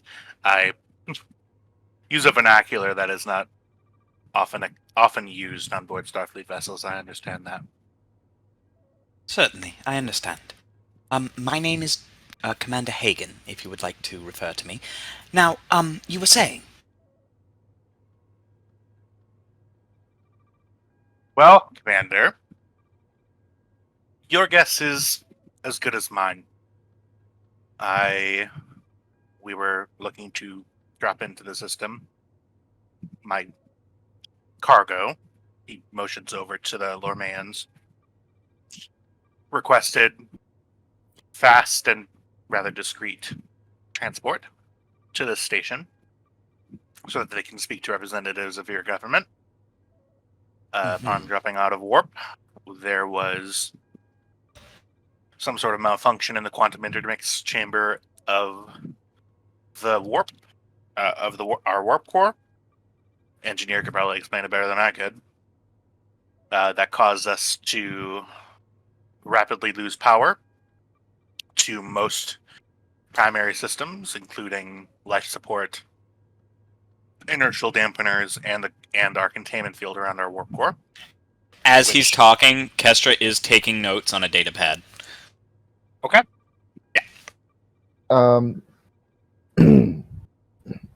Sorry. Do I do I get like a hint of a lie out of this? Oh, that is a good question. Do I get a hint out of a lie out of this? Either of us? Yeah. Rokel is the one who asked first, so I will have Rokel do it non-telepathically. Yeah, Rokel, go ahead and give me insight security. This I will allow criminal investigations as a focus. Okay. I'll give it to you difficulty of 1. All right, then I will go ahead. Yeah, I'll go ahead and give you 1 threat because you could have some fun with that. He's There you go. at 19 threat. Oh dear God! There. Sorry, that screen's on the far right, and I never look over there. You know what? Two momentum generated. Don't have to re-roll anything. I don't believe so. Nope. Nope. Yeah, I could re-roll that 18, but I wouldn't risk it. yeah. All right. Okay. Just one moment here, everybody.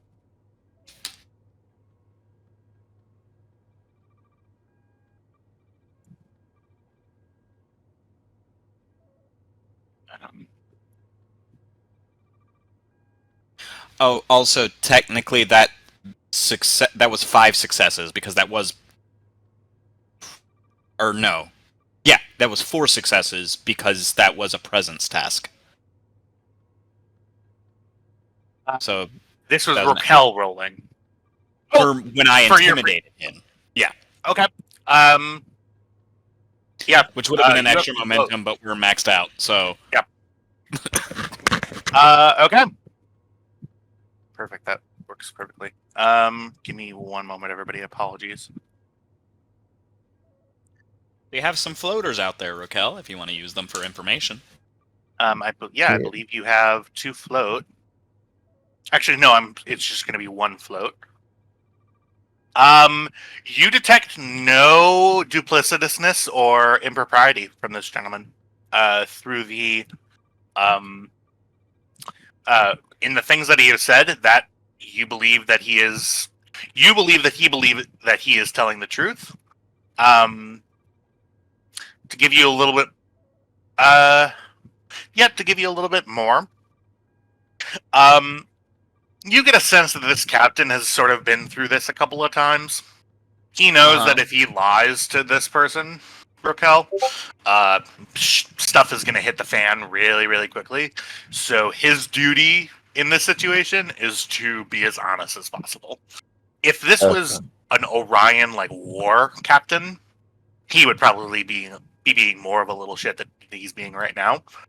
He had a 2-person ship. He's not in a position to be shitty right now. Okay. And knowing, okay, so my character do we know the kind of ship he had? And based off of the information he told us, is it possible that there might have been an element of sabotage? Okay. Or is that too much for me to ask with my float? So your question, this specific role is pertaining to this person being truthful or not. I would be happy to answer the first question that you asked. Sure. The first question, you know the make and model, the type of the ship, that this person was captaining. It's a little bit bigger than a runabout. It's an Orion free trader transport vessel. I don't believe it was ever named, actually. But No. actually, no, that's not true. Serenity. Yep, it was the I forget what the prefix of it was, but it was the ship. It would be SS. Yep, the SS Serenity. Thank you so much. The SS Serenity. It's a small trade vessel, usually used to transport cargo. It was outfitted with as minimal weapons as this person felt comfortable fitting it with, which is 1 very small phaser array. Okay. Right, so it's pretty lightly armed, extremely lightly armed. These ships are not meant to blow shit up. They're not raider vessels. These are meant to get cargo and a decent amount of it somewhere quickly. Okay. In terms of your second question, that wouldn't be information. You would need to make a separate roll based on your knowledge of that type of ship and what this person is saying to make any determinations of whether or not it was sabotage. So, all right, then. Wouldn't be able to use your float for that. But if you had another question related to this person that you're interrogating, I would be happy to answer it. All right. What How is about your favorite color? What is your name? What is your quest? So how about we ask him? Well, not. So is it possible? Well, not possible. So did he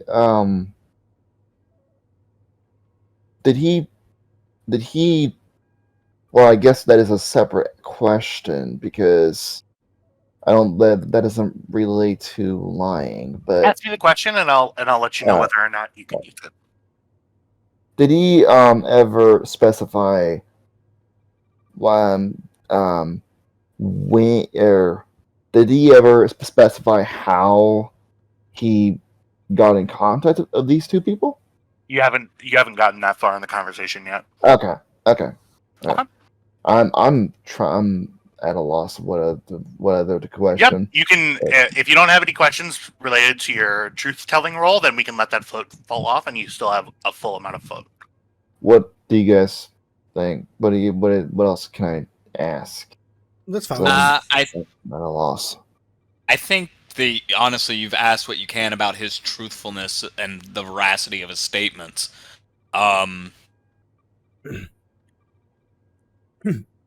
So you would know we need to find out how they contact them, why they took the Right. job, stuff like that. Oh, yeah, that's going to be my questions Because, like, after this. what is this? What are these little ferret people going to offer? They're non-galactic members, really. Yeah. It's not like they deal with Latinum yet.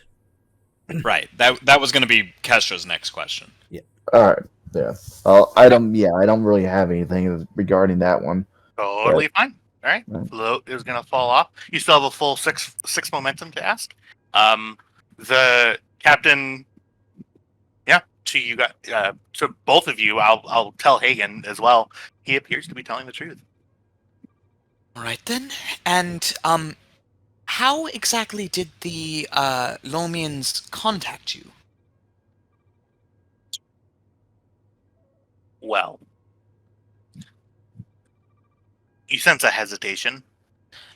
The Lormeans, and not in general, but some of their higher governmental officials, they have been attempting to make inroads into galactic trade. I would often bring them, well, after we heard that the Federation had made some sort of a first contact with them, the Orion, I'm not with the Syndicate, before you ask, but The Orion actual government, then? Although, is there a government outside of Do I know if there's a government outside of the Syndicate? The Orion Syndicate is like a pirate organization, I thought, right? Right. There is an Orion government. It's just a kleptocracy. Yeah, there's an Orion government. Some are good, some are very much under the thumb of the Syndicate. I'm aligned with the Orion Free Traders, which is a arm of the Orion government. I don't necessarily subscribe to what is happening right now, but I was given the opportunity to make inroads into Lormian, into opening some sort of trade relationship. In so doing, the Orion government provided them with a subspace transmitter. And they, opening up discussions, we've been delivering food for the past few months. We've been delivering food, some small technical components that they could use to start the process of building, of making their ships more practical. They don't want warp yet, but we've been providing them with schematics and designs for sublight travel. Impulse engines, that kind of thing. Normally, this is all conducted at the highest levels of government and at the greatest secrecy with the rest of from the rest of the population. BRB. Gotcha. However, 3 days ago, I received a communication that was not scheduled. I was the only ship in the area, so I answered the hail. The person laying in the bed over there requested transport. We, of course, we inquired as to who this transport would be for and for how many and where they're going.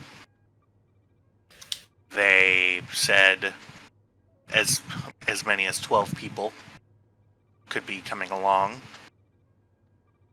when I met them at the landing coordinates, these were the only two that were there. Understood. And as far as you know, they were merely requesting transport and safe passage, correct?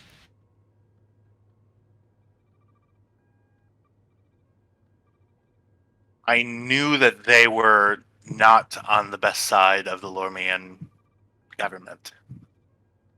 They had mentioned so in the rendezvous message. So generally advised you to stay out of the main shipping lanes, as it were. Yes, they requested. They said that they would be able to facilitate a greater range of trade, opening up to the rest of the population if this integral mission to the Lormian government and the populace was conducted. Understood. Thank you so much for your cooperation.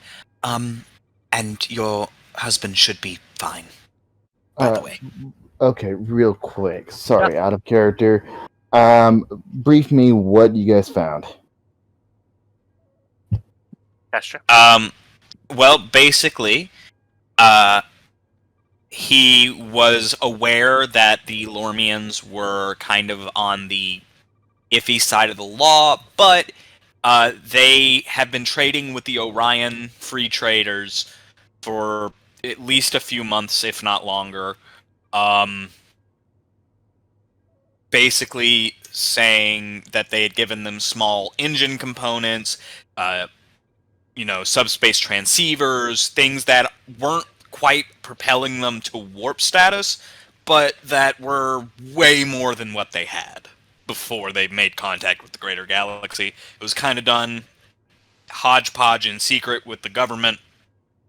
This pair contacted them and was like, hey, we want to do a trade, but we need it to be kind of on the down low. We need transport. And there were supposed to be like 12 people coming, but when they showed up, there were only these two, and they seemed furtive. Okay. What were you guys, okay, in character now, what were you getting in return? Because these people, from my understanding, they're not rich. Off of Latin, that is. Contrary to popular belief, not every Orion is out for purely profit. I would say 98% of my job is based purely in Latinum and profit, but they said that they would be expanding their trade. They said that if this mission were to be done, there would be a large trade happening, that they even went it so far as to say that they would be willing to create a more permanent alliance with the Orion Free Traders, that there could be even free movement between the two peoples. It was something that my government couldn't ignore. Now I'm here without a ship. So the Orion government sent you to aid these two people and bring them here. I wouldn't go that far. Working rather outside of my purview at the moment. He looks over at the child currently playing.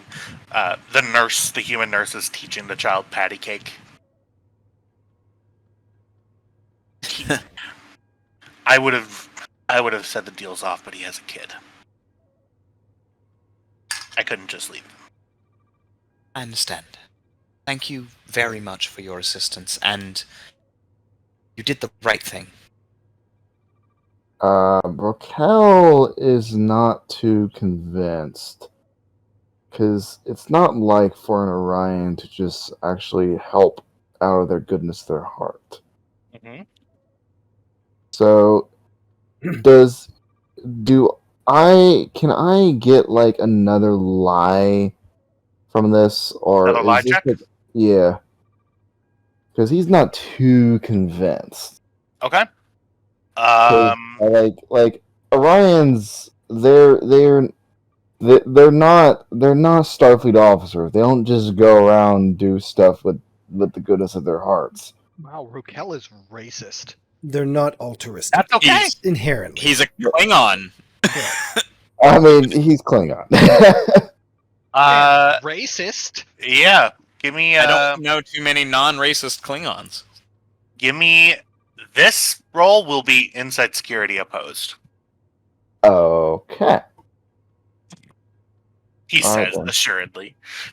Ah, gotcha. All right then. Criminal investigations as a focus. 100%. All right then. Let's see. And just so you're aware, I'm going to be spending 3 threat to call in a value. Okay, then in that case, I will also use a value myself then. Cool. Let's use proud and honorable, or the only prize in war is victory. It's not really war, but however, he's trying to win here. His battle is the investigation. I would do proud and honorable before the third one. All right. Okay. Are you adding any dice? You're going maximum. I'm not going to say what I'm doing until you say right. what you're doing. Of course. All right then. So, all right, let's go ahead.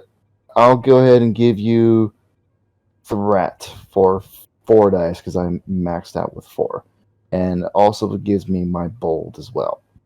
Okay. So you're gonna put in 4 dice and then check the box that says using determination. okay.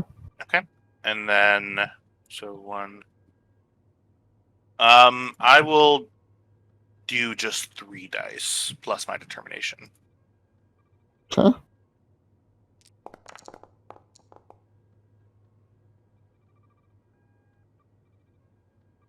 And I'll go ahead and re-roll that 19. Okay.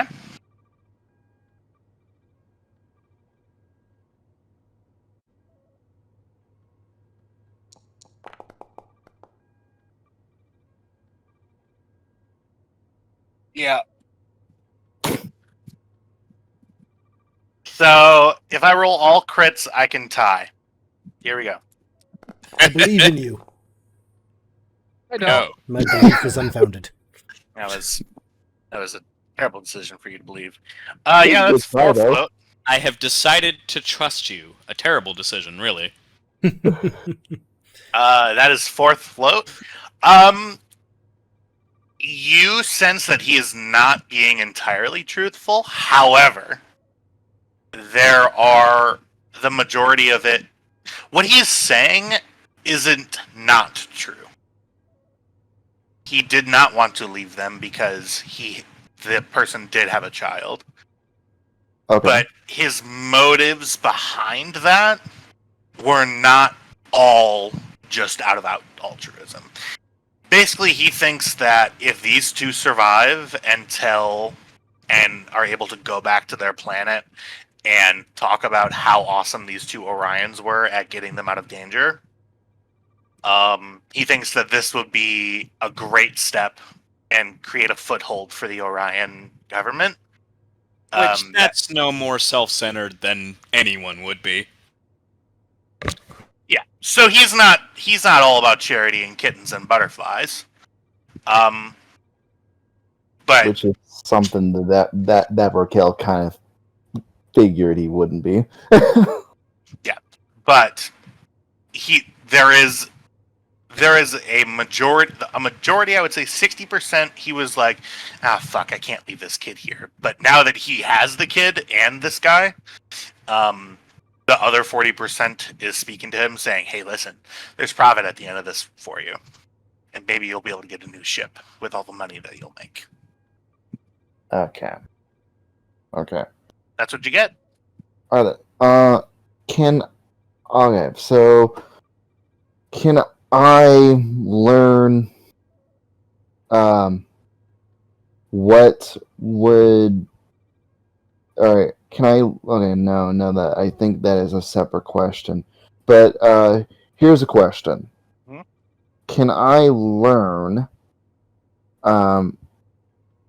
like the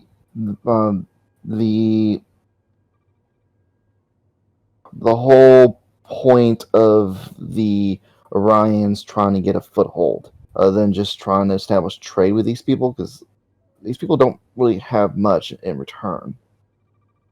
They're looking at a much longer term thing than just this one planet.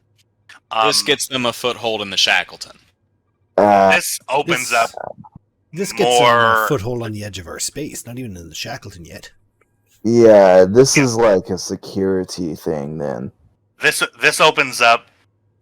Well, it's the Orion government is legitimate, but some parts of it, and they could, if them getting a foothold out here means that there would be an Orion power sitting right on your doorstep, which to some people is not ideal, especially if they're Yeah. using a pre-warp civilization to do it. For both the Federation and the Klingon Empire, that's not really too ideal. So since you're a Klingon, you still know of all of the shit that's happening in the neutral zone by the Orions. The Orions are conducting huge swaths of their business, knowing that neither the Federation or the Klingons can come in and stop them. That's the only thing that's in your mind right now. Yeah, he's not very happy. He'll definitely report that to the captain on that, and possibly the admiral on that information. Correct me if I'm wrong, but there is definitely a difference between what the Orion Syndicate is doing in the neutral zone and what the Orion Free Traders would be doing. They aren't like similar in that the Free Traders aren't pirates. They're literally traders. The free traders aren't pirates, but they are. But they work They're for the out government, though. They're out for making money, and Rokel, what you know is of legitimate Orion businessmen who are just trying to make a living.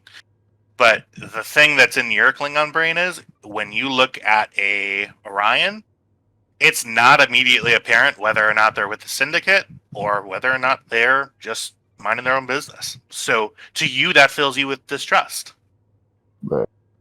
Yeah. That's sort of where you're at. Yeah. Okay. So, and that uses up one of my float then? Yeah, I'll say so, yeah. Okay. And, then, alright, so now we know that.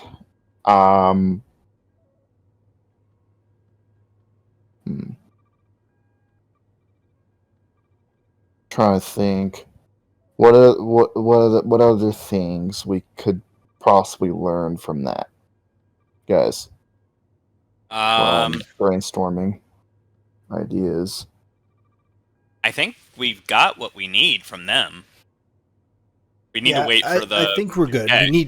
We just need to make sure this wasn't an actual like sabotage event, and then we're pretty much good to go on that front. Which that is with Kelly and Woodyard. Right. Well, I believe that is all. But the security concerns about the expansion, I will definitely report that over to the captain and the admiral. Okay. Very sure. I'm preparing the brief to Yannick, so I'm basically writing this stuff down and making like as if you guys were reporting this to me. All right. He will just look him down, look this Orion down, and just scoffs and moves on over to the next people to question.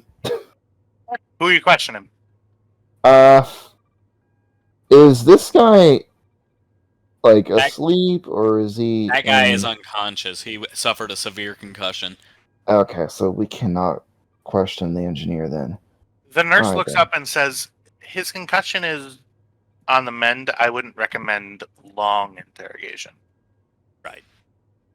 He just nods at the nurse.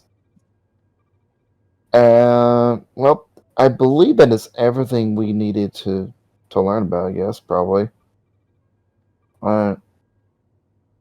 Unless there was some, because, well, the sabotage path. I suppose I cannot investigate that, because that's Well, that's nothing on the engine. nothing stopping you from going out there. Your expertise in weapons, fire, and patterns might come in handy. All right. That's why I assigned you and Woodyard. All right. Raquel will go ahead and go over to. First, he'll speak over to the captain, let him know of what he found, and then go ahead and then straight over to assist with Woodyard and Hagen, or not Hagen. Wait, yeah, Hagen. Yeah. Saoirse. The engineer. The engineer. I mean, Yeah. it's not wrong. Yep, no, that's fair. Okay. Castra, anything else? No. As Raquel sort of begins walking. Thank you very much for your cooperation. I deeply appreciate it. My pleasure, doll. And Sorry? he looks at you and smiles and winks. Kind of like he was joking. I walk out. Tough crowd. She did not go through 8 years of medical school to be called doll. All right. So, I think it's time for some shuttle time. Unless anybody on D6 Nope. Fortitude has anything else. No, shuttle time. Shuttle time. And Let's do it. and who's going to be on the shuttle mission? I Alright. originally had told Woodyard and Raquel, but retroactively I'm also going to add Kelly to that. All right. Sounds So fun. we have Now- engineering, science, and weapons out there. Cool. So, Commander Kelly, as the ranking officer on this away mission, I leave it up to you which craft you select. She's just gonna take a standard. She's gonna take one of the station's runabouts. Okay. Sounds good. Nice call. I'm curious. Does the runabout have better sensors than a Type 8 shuttle? I believe there is a module Oh, that yeah, it gives does. it better sensors. Even base sensors, it does. Okay, well, we can probably put that module onto it, or do we not have time for that? Well, they're Okay. designed to be swapped out quick, so it should take maybe an hour. Okay, well, Which I could have been suppose we- happening while you guys are doing that. For sure. So the modules are so there are 4 modules. One of them is I believe there's actually 4. One of them is passenger transport. One of them is cargo transport. One of them is long duration mission, and the other one is attacks. There isn't one that specifically augments your sensors.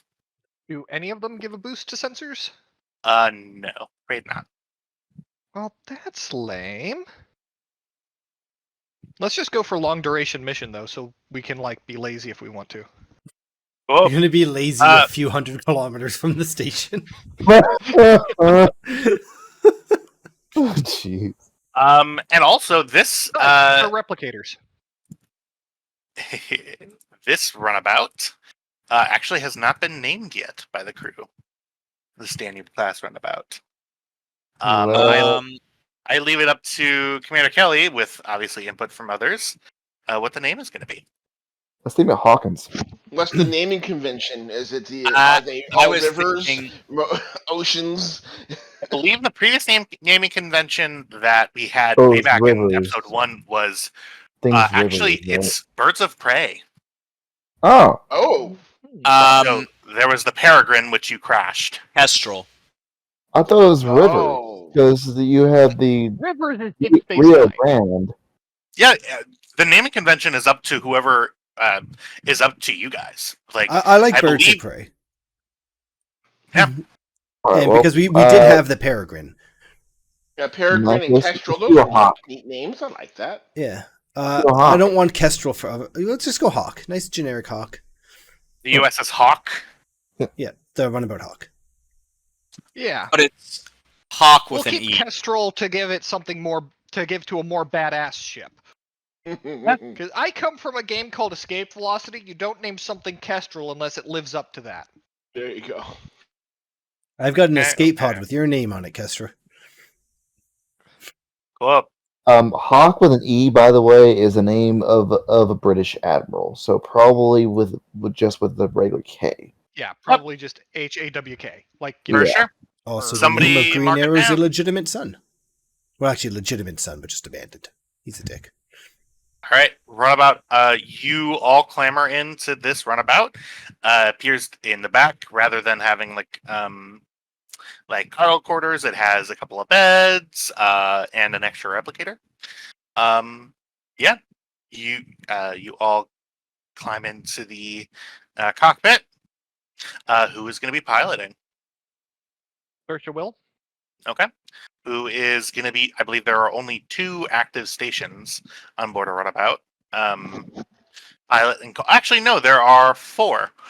So it would be pilot, co-pilot, science, and weapons. Okay, obviously weapons. Cool. I'm obviously science, but I mean that leaves a co-pilot. I would love to sit next to Commander Kelly, Lieutenant Commander Kelly. Okay. And then what you can do with runabouts is, I'm just going to say by GM Fiat, you're able to co-pilot. The co-pilot, it has access to pilot functions, but you can also have your auxiliary screens be of one of either internal systems, science, or weapons, if you wanted to. So science. Woodyard. Yeah, no, I was not clear. I think what you said was if you could do co-pilot, you could have another station with you. Correct? Is that what you said? Okay, yeah, science. Let's do internal sensors, or sorry, not internal, external sensors, or Well, no, what? just like a science station, yeah. Yeah, And then Rokel, you sit behind the co-pilot with weapons. All right. The computer. One moment here. That's fine. Don't worry about me. Put that in the chat. We have computer. The computer says,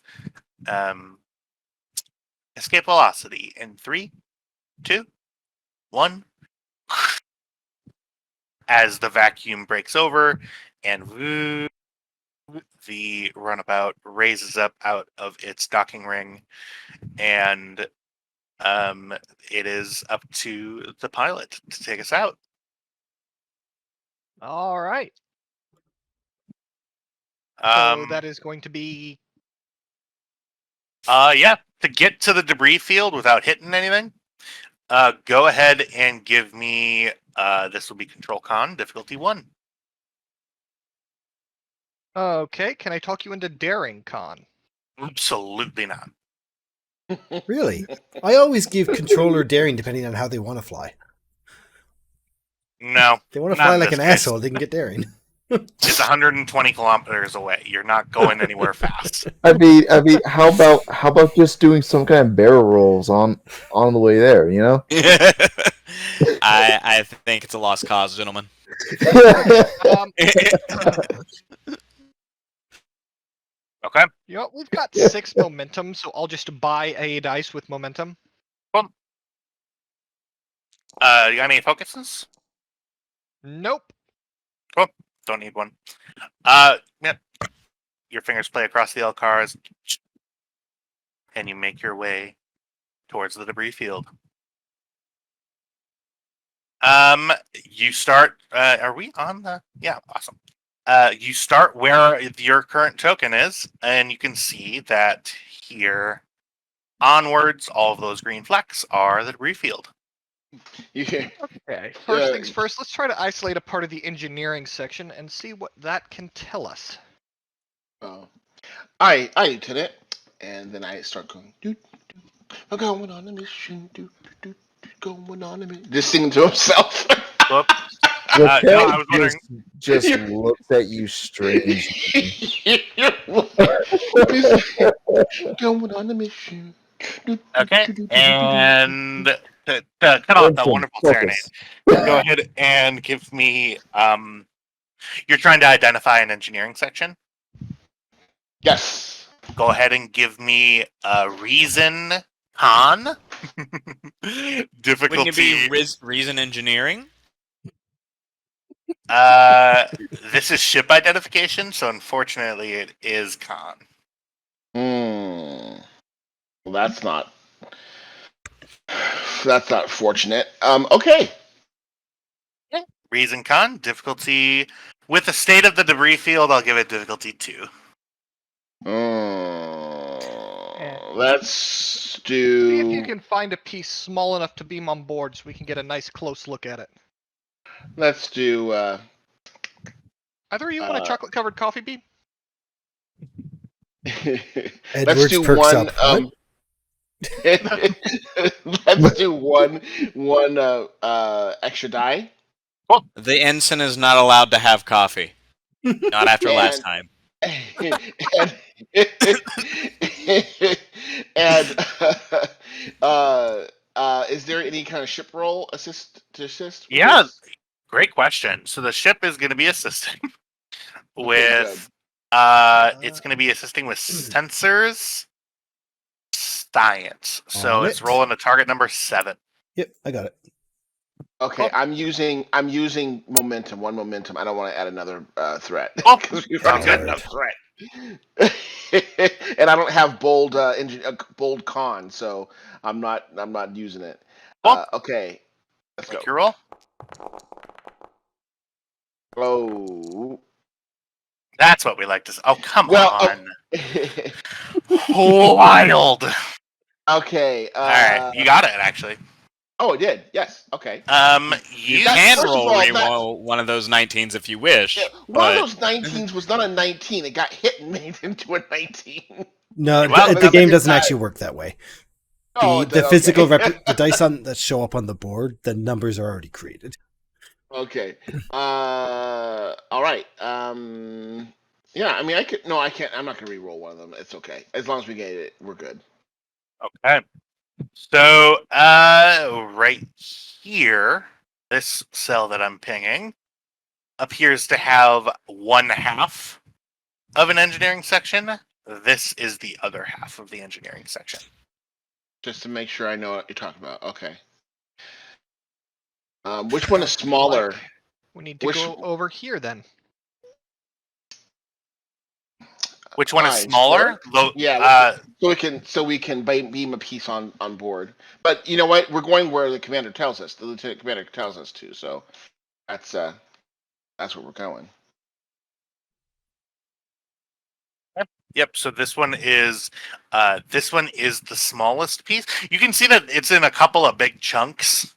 There is some smaller debris in this cell that you would guess is either part of the command module or the engineering section.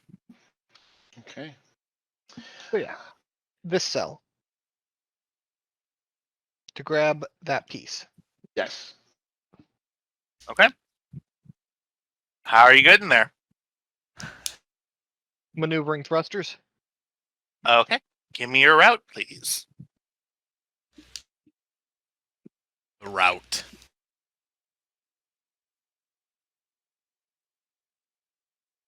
Okay. Go ahead and give me. Are you going to do this quickly? How do you do that? You hold down Control, then click on a token and drag, and you can do all sorts of things like that. Oh. Get out. Yeah. No, I'm That's here, amazing. like everybody else. Get out! I know! Why do you want me to Space leave? outside. All right, I'm leaving. Yeah. Go ahead and give me control con difficulty. I'll say of 3, given the density of the debris field that you're going through. Complication range 3. Really? Can I Why? assist on the con? Why? Yeah. If something gets in our way, we can just nudge it out of the way with the ship's shields. Navigational deflectors. Yeah, Well, I mean, Well, to be fine. fair, Don't let me have the fun. ship's I'll hull get rid of the itself- comp. to be The fair, ship's there hull could itself means we should just be able to just physically nudge things out of the way. None of this I have is enough- traveling at significant velocity. I have enough I mean, it thread did to buy you a- explode. I have enough thread to buy you a malfunction in that runabout that you just named. Diff 3. Those Boussard collectors are looking awfully hungry for that debris. Yeah, I was like, yeah, some of these live components could be a little bit iffy too. They could blow up as soon as we touch them. Okay, I love Jack's bold-faced. Why? Why? No. We can just Objection. Nuh-uh. okay, so I will spend 1 momentum and 2 threat for 4 dice. The fuck Okay. you mean? Nuh-uh. He holds up a piece of paper in court with the words "nuh-uh" on it. All right. But- this is Your fun. Honor, I was just being a silly goose. Judge pulls out a gun. Stop it. I'm just a silly little fella. Like, no.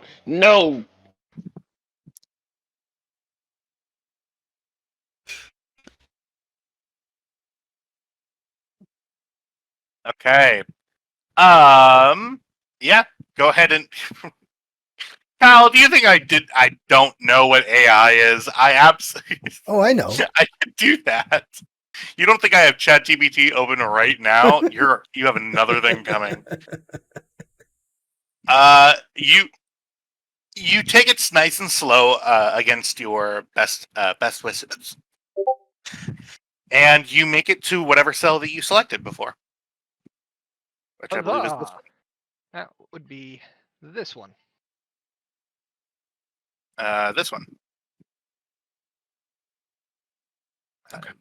This one. Yeah. That one. Wait, No. this one? Boy. No. Don't know why me again. That made me really upset. All right. Why? In a But really Your annoyed Honor. way. Nuh-uh. Why? Yeah. Excuse me, Your Honor, I object, because nuh-uh. Because I have the threat to do it, motherfucker. Whatever. You make it to that. You make it to that cell. What would you like to do? I would like to. You said this ship as a whole was about the size of a runabout, right? It is. So, to be clear, Slightly bigger than one. the ship is of scale 2, like a runabout. However, in dimensions, it's between scale 2 and scale 3. It's Okay, slightly so this 1/2 of part of the engineering section, is it small enough to beam on board?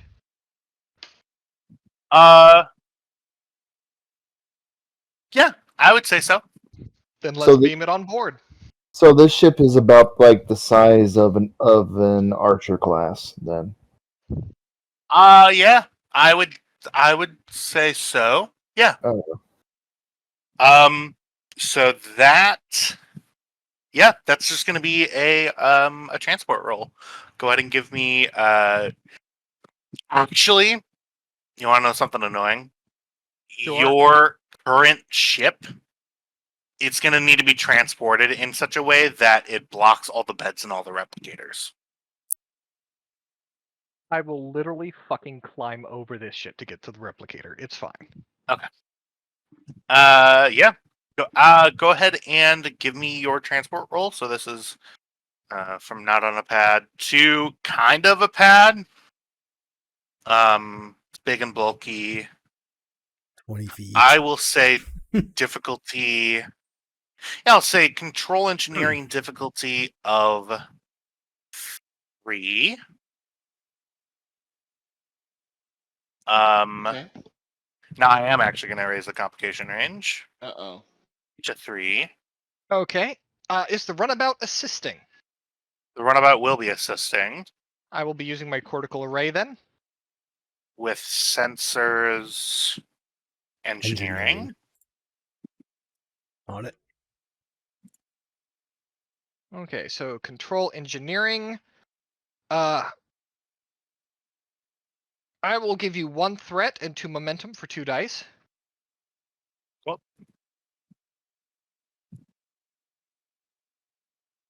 And away we I can assist as go. well if there's anything that goes wrong. I will re-roll that 18. Okay. 4 successes. Yeah, that would have actually been a comp. Okay. 4 successes. Great. It's 1 momentum generated. Yeah, the transporter. You see behind you, sort of down the hall, you see a big chunk of this engineering container is now on board your ship.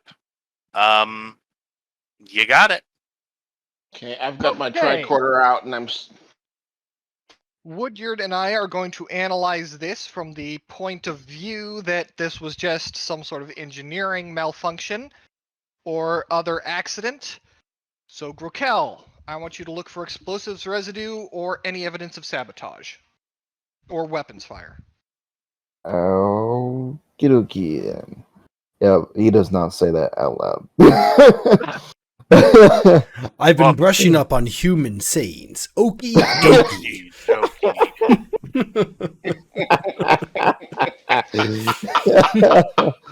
Okay. Right. So I believe Kelly and Woodyard are scanning sort of for the same thing, so I will let one assist the other.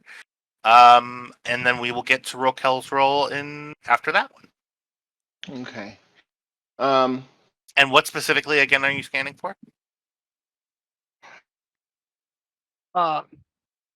Woodyard and Saoirse are scanning, looking to see why this exploded from the perspective of it was probably some sort of engineering malfunction or problem.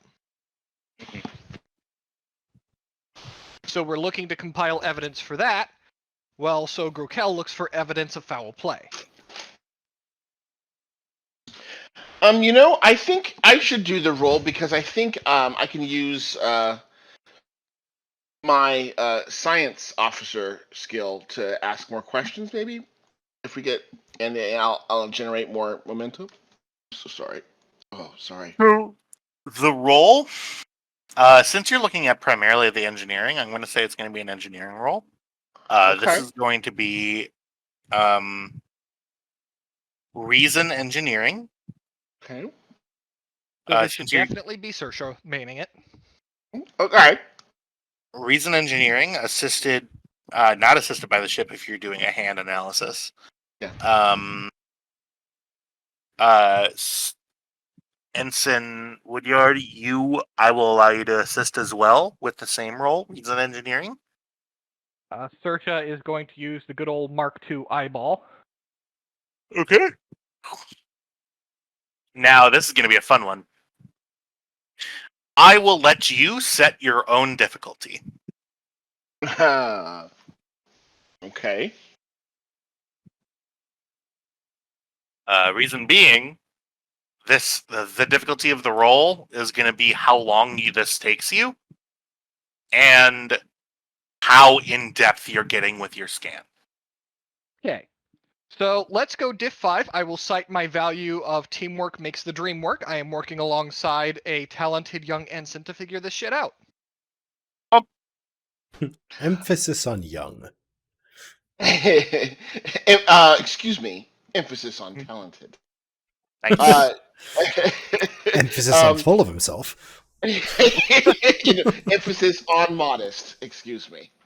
On humility. No. I'm trying to see. Yeah, I think that sounds good. I can get. I'm pretty sure. I mean, reason engineering is my highest. I mean, you were pretty sure you could get all of the Lormians too, so. Oh, Jesus Christ. All right, Kelly. Twist that knife. Go ahead. Just twist it. All right, Just Kelly. saying. Go, So, I go ahead am- and give me your roll. Yeah, I will also spend 2 momentum and give you 3 threat For full pull. to maximize the amount of dice I roll to 4. 4, and then check the determination box since you're doing a value. And let's see. Now let's see here. Can I cite my focus of emergency repairs as I'm looking for maybe some sort of ad hoc repairs that failed en route? Or signs of poor maintenance?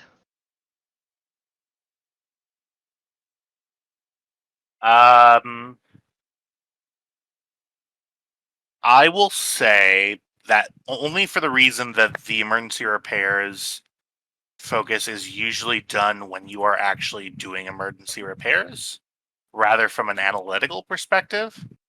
I would take it at complication increase. So at complication 2, I'll take it. Cool. Here we go. I will re-roll that 18. Mhm.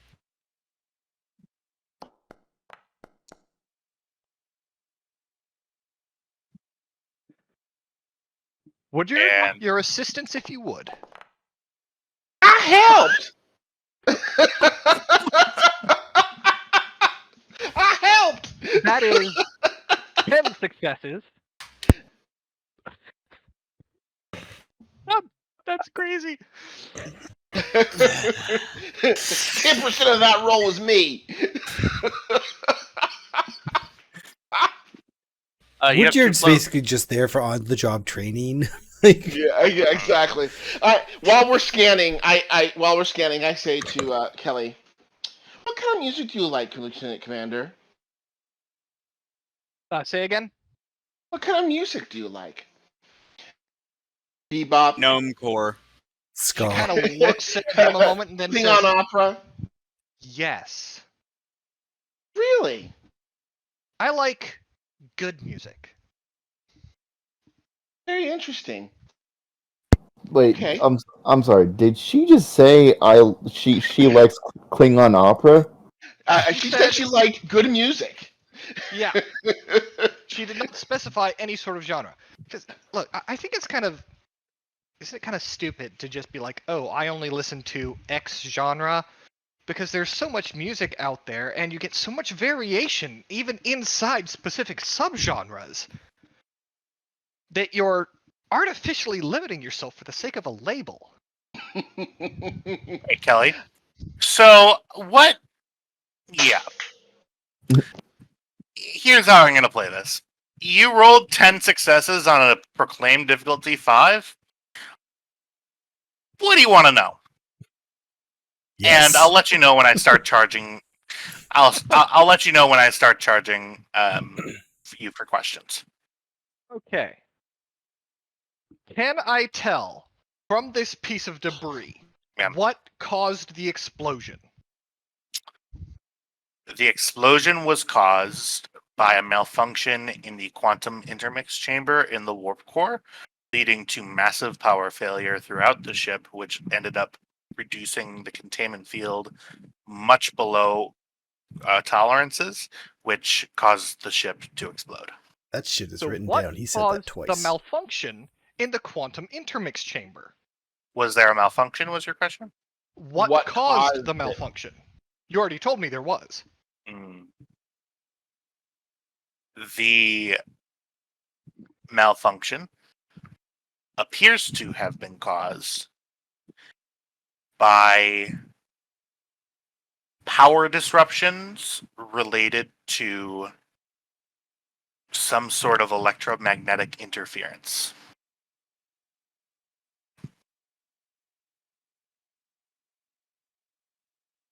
Okay.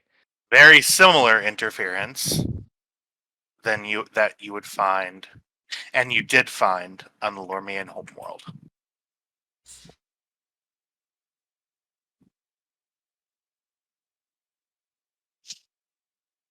Right. Does that mean that there's some kind of a radiation that's affecting ships in the area? Yep. Which means it might affect us. So my next question is, obviously, this sort of interference affects this particular Orion design.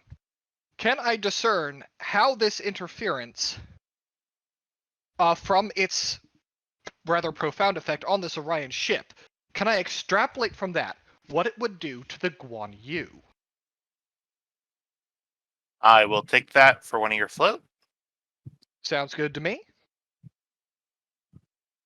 You sense that this level of interference at the electromagnetic and the subspace level would wreak havoc, similar havoc, based that's directly proportional to the time spent in the distortion field.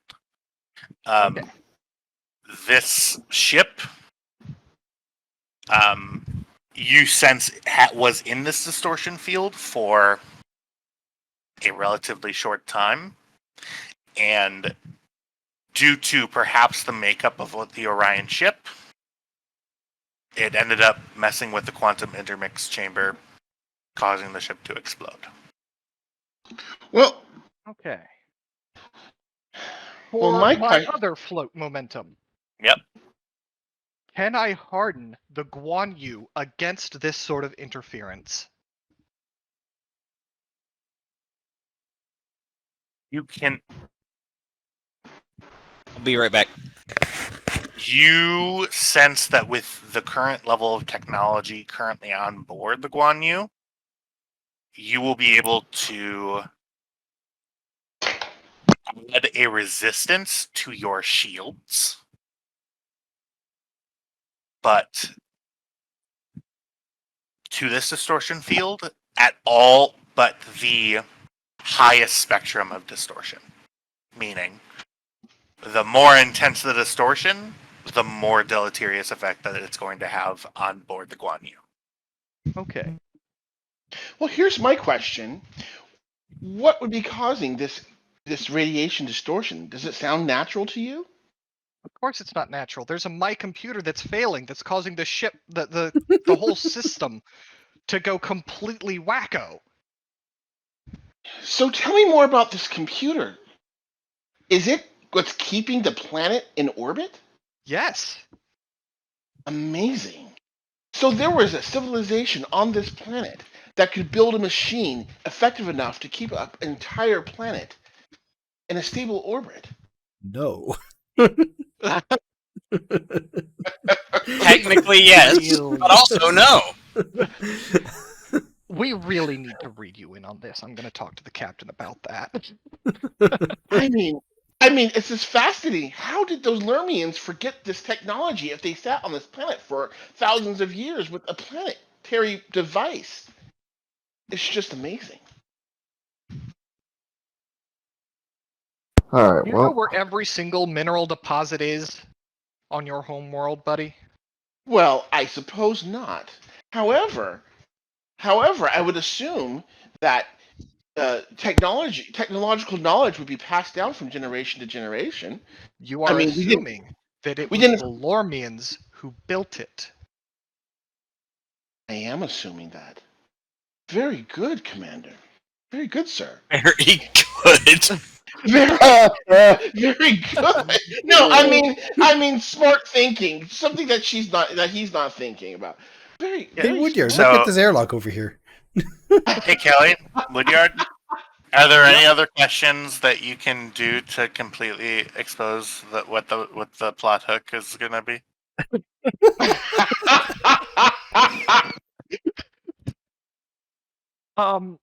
Yes. Anything else I can do for you? I will spend a momentum for another ask. Yep. Would it be easier to shield a shuttle? Shuttle has less to fuck with in terms of power. It's not only the strength of the effects of the distortion, which is completely theoretical in your mind at this point, because you have no experimental evidence to support it. But either it's going to immediately eat up all the power that's on board a shuttle, or the fact that it's not emitting as much power will act as its own sort of shield for longer. You're unsure.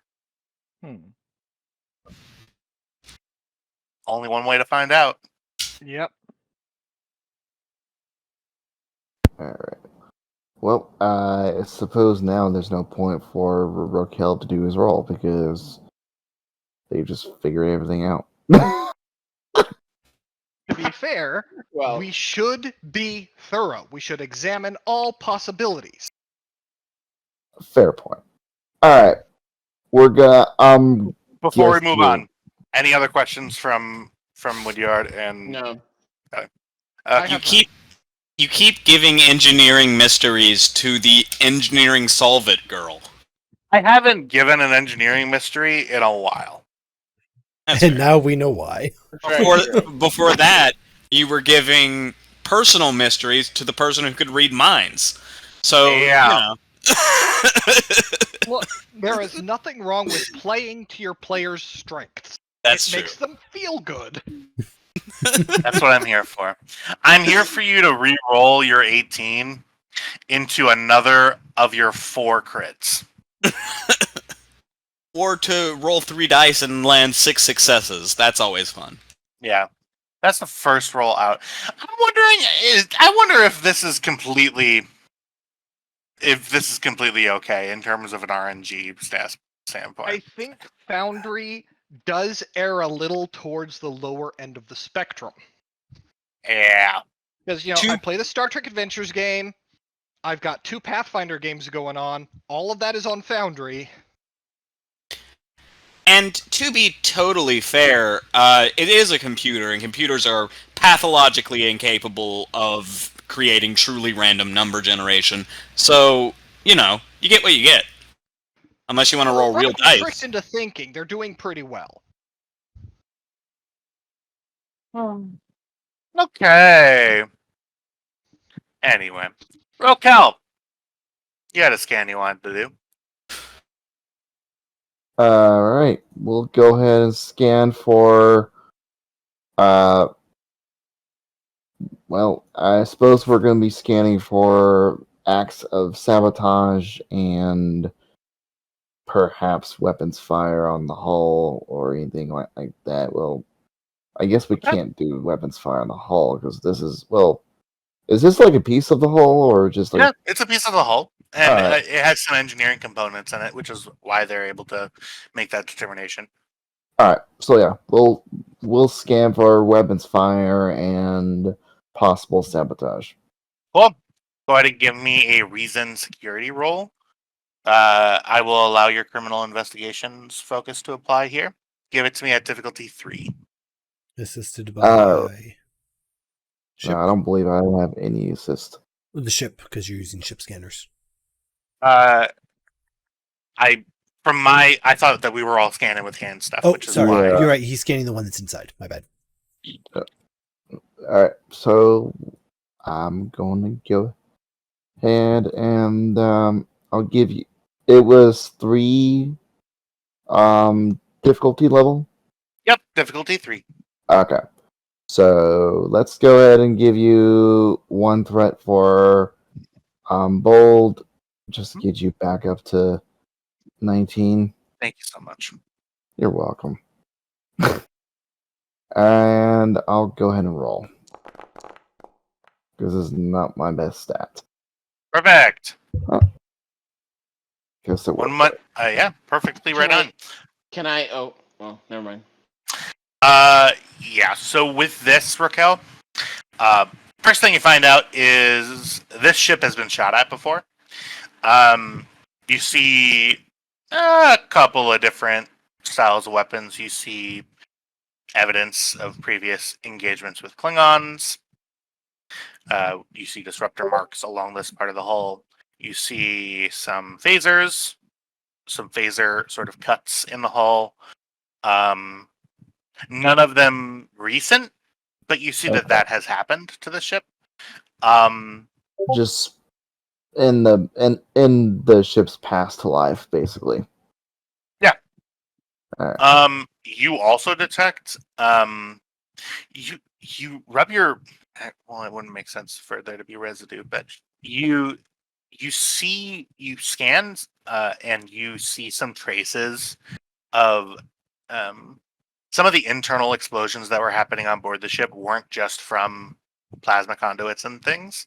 You sense that there was something combustible in the cargo hold that left residual traces on the inside of the hull. Something that they were transporting was pretty volatile. Okay. Was go ahead, sir. Yeah, one last thing. You run your scanner through sort of where, as Woodyard and Kelly are having this really in-depth discussion about a theoretical distortion wave. You scan over what they were scanning over. You don't detect any evidence. You don't detect any triggers in the power system. You don't detect any. From what you can see, you can't really detect any sort of tampering or anything like that. You do see some shoddy like repair work in some places, some like bulkheads sort of lasered together in some places, but you don't see anything overly suspicious that would point you to sabotage. Alright then. Well, I guess we can roll that part out. But one quick question though. Yep. The explosives, something that was highly volatile. Can I determine what possibly could have been like based off of the energy type or anything like that, or like the radiation or from whatever? Yeah, Like, for sure. In terms of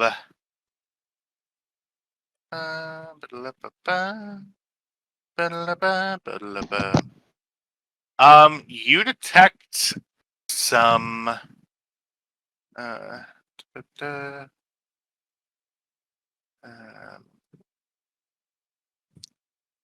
just one moment here.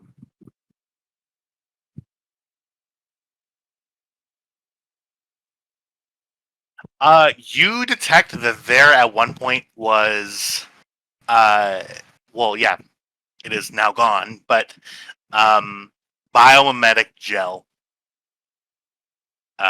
There was a decent amount of that in a crate. biomimetic gel? Biomimetic gel. That's Isn't- interesting. That's the shit Yep. that fucking runs our ship. Yeah, isn't that the stuff that's used in the construction of Intrepids? No, so those are bioneural gel packs. Bioneural, not biomimetic. So biomimetic gel has medical applications. It's also used in more in seedly circles, used in genetic experimentation and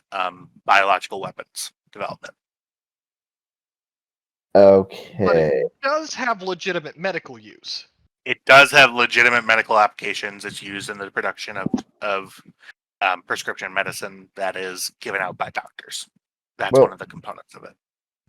So that is interesting.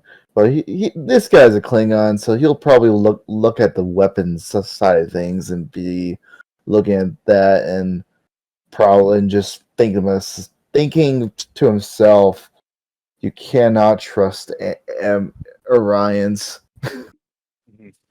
You also see a small container, evidence of a small container that had something called Verterium cordonide. That's a thing that is used to make a warp coil. It's something that is when correctly made, can generate a warp field. It looks like that was something that they were transporting as well. That is not volatile or explosive, but you see evidence of that Verterium sort of smeared along one bulkhead. Well, he did say that he was transporting materials to help the Luminorians build build up their space flight capability. So that would answer that question part. But Other than that, you don't really see anything. okay. All right. Well, I guess that's everything then. Okay. You finish up your scans. You have your information that you need. What's the away team doing? We're gonna head on back. Okay. Yeah. I'll say let's go ahead and all convene here. This will be our final scene. I have been noting everything, so Okay. as if they were briefing me. Okay, so do we want to just... I'm okay with doing that scene. I'm just letting you know that we don't have to also do that scene. We can. That can be left unsaid. I think we'll just go right to the Admiral's office. Door chimes. Admiral Yannick says, "Enter," and the five of you walk in. Captain Edwards, you're sort of standing in front of your crew.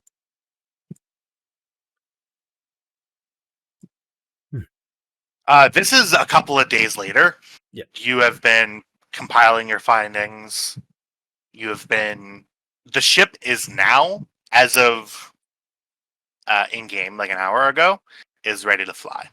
That include Saoirse's modifications? That does include Saoirse's modifications. Just making sure. Okay. Admiral. Do we want to spend some momentum to get that as a tangible advantage? I would love to spend some momentum to get that as a tangible advantage. Yep. I'll charge you 2 momentum, and I'm taking 1 for a scene. Add a resistance. So in like the notes, say +3 resistance when it comes to unknown Lorman energy field.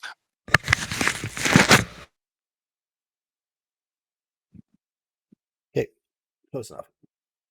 Cool.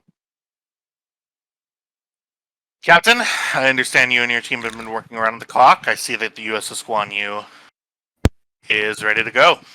Ready to go with a few added modifications, which will be apparent in the brief. And he hands the pad over. So our investigation indicated the ship was destroyed due to interference with the planet as it was falling out of orbit. Now we have taken steps to modify the Guan Yu to counter that already. There were combustible materials that aided in the explosion, but evidence was shown that it wasn't actually the cause of it. We've also detected biomimetic gel, which, with its limited availability, it's still not outside the possibility of it being traded to Lormians. There were evidence of warp technology being shipped, indicating that the Orions may actually be helping the Lormians achieve warp, but at this point this is speculation. That's all the evidence acquired. And it is possible that that warp coil was just a spare they had on hand. Also that. Was something would like to add, though, Captain and Admiral. During my questioning of the Orions, it is possible the Orions are trying to expand into the Shackleton advance. Thank you, Rokel. I was going to get into that with the reasons why we're going to go ahead with this mission. So, you asked for why our mission brief and why we should do this. On top of the moral implications, even if we can't save the planet, we need to try. I don't think any of us could sleep at night if we didn't. But I don't think that's going to fly far with the Federation Council. What will fly good with the Federation Council is the optics. The Prime Directive is already pooched, so there's no point in deciding that at this point. So by stepping in, we have a chance to send some good news back home, while the entire news cycle is currently plagued by war with the Dominion. If we can get a win out here, that's going to be great for the Federation as a whole. Additionally, as Sorgo mentioned, the Orions. We've indicated that the Orions want a foothold out here on the edge of Federation space, and the Lormians are offering them that. By not helping them, it shows that the edge of our space is free pickings while we're at war with the Dominion, and frankly, that just doesn't look good. And finally, and I think the biggest note of interest of why we should be going forward with this, the Mai. They're still a huge threat to the quadrant, and they made this planet for a reason, and we need to take every opportunity to look into the Mai while they are still a threat to us. Preferably before they start acting. I assume you mean the people the Mai were at war with, sir? Just the Mai in general, everything that was going on thousands of years before any of us were conceived. That entire subplot that we're dealing with. A disembodied voice giggles to himself. Did you just call it a subplot, sir? Look, we've got multiple things going on. It's easier to think of it in story terms. You got your main plot Fair and your enough. subplots. You hear an audience member in the side go, "This is getting kind of meta for my taste." Fuck you, Steve. Admiral goes, "Who are you talking to?" All right. Just kidding. Out of Sorry, go character. ahead. I literally talk to things that aren't nearly as important as subplots at work. So, fuck you. For sure. So, here's our mission plan. He hands him a pad. And, well, the Lormians are part of the galaxy at large, whether the Prime Directive wanted them to be or not. So, with your permission, I'd like to take the Guan Yu out to see what we can do.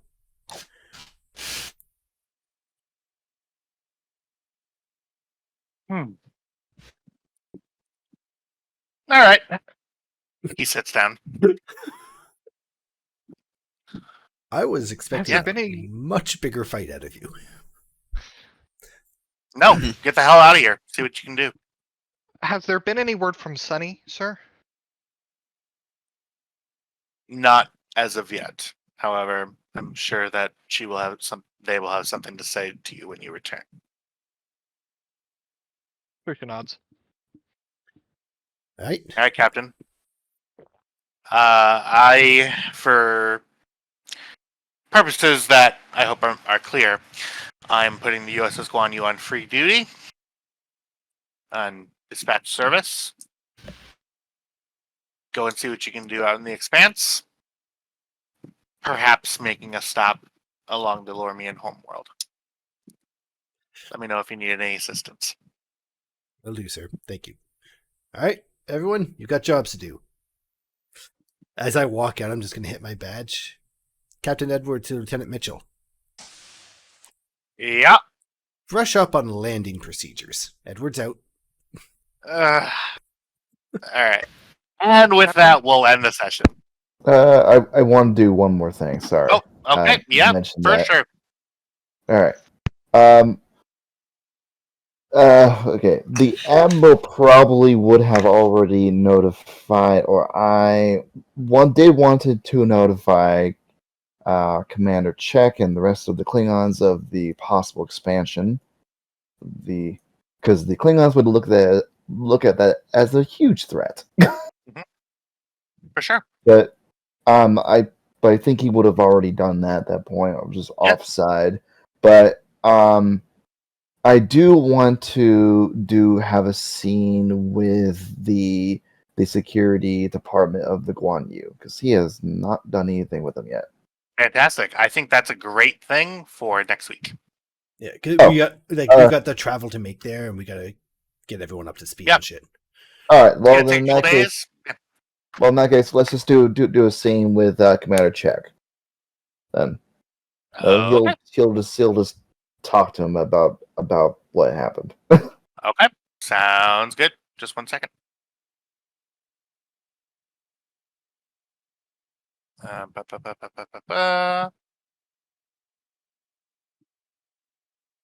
Yes. I gotta No. go, guys. So I'm gonna let you guys Right, do have this. a good I'll have night. to do the last scene. Later. All right, Have a see good ya. And lower decker and GM stuff. Good.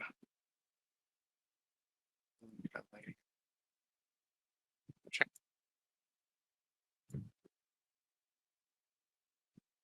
Cool. Not that tiny. So Commander check just shrunk? Yeah. Okay. You walk in. The bar seems to be a good place to find check. At most places, you see the bar it's kind of busy. Some Starfleet officers sort of unwinding after their day. Quimp comes over and says, "Ah, great, this guy. How is it? All right. Well, let me know if you need anything. Don't punch anyone. Let's do a Rakajino, please. Perfect. 6 o'clock somewhere," and he puts it in front of him. He takes it, sits by next to Commander Check. Sog, your report. Well, good news is that the Orion that Orion ship was not sabotaged. Bad news is there is something a bit more concerning. The Orions could very well be expanding into the Shackleton Expanse. If this is true, that would put the Empire in a two-front war possible. If war breaks out with the Orions. I see. Well, you're going to be heading out on assignment with the Guan Yu. Yes. I would recommend, if you see any Orions, do me a shoot favor. them. Maybe not shoot them. Make sure that they know that we're watching. With pleasure, sir. I will give them my greeting if we ever do run into them. But I wanted to give you this information as well. Just make sure you are kept fully aware of what's happening, and as well as hopefully the Empire will prepare for a possible encounter with them. Well, you've done your duty, Sog. Keep me appraised of any other information you happen to come by. Remember, while you're on that human ship, that your heart still beats as a Klingon. Of course, sir. He does the little Klingon salute, and he takes his mug of Rakajino. Okay. Does the commander have like a mug of blood wine or something? He does. All right. He'll take his mug of Rakajino, puts up in the air, and it says, "Glory to the Empire." Glory to the Empire! And he downs his blood wine. You, Ferengi, another one. Make that two. And even though you're supposed to be heading to the one, you share yet another drink with Jack before checking in. Kyle, that's an A firm. Yep. And okay, unless anybody has any other scenes to run, that will be where we end. Oh, actually, I have one more. No, I'm kidding. Wonderful. All right, we folks. can just What we keep need to running do is scenes while just he's not keep here. We can brief him claiming- after. Yeah, we can just keep claiming one more scene until fucking dawn. One Yeah. scene more. Another scene and another destiny. And with that, we will end today. Thank you so much for watching this wonderful edition of USS Guan Yu. I am your wonderful GM Tyler. See you in the Star Trek. Yeah. We really got to work on your outro. Take your time. Go ahead. We Workshop. got That's time. it. No, that's the Okay. outro. Okay, good.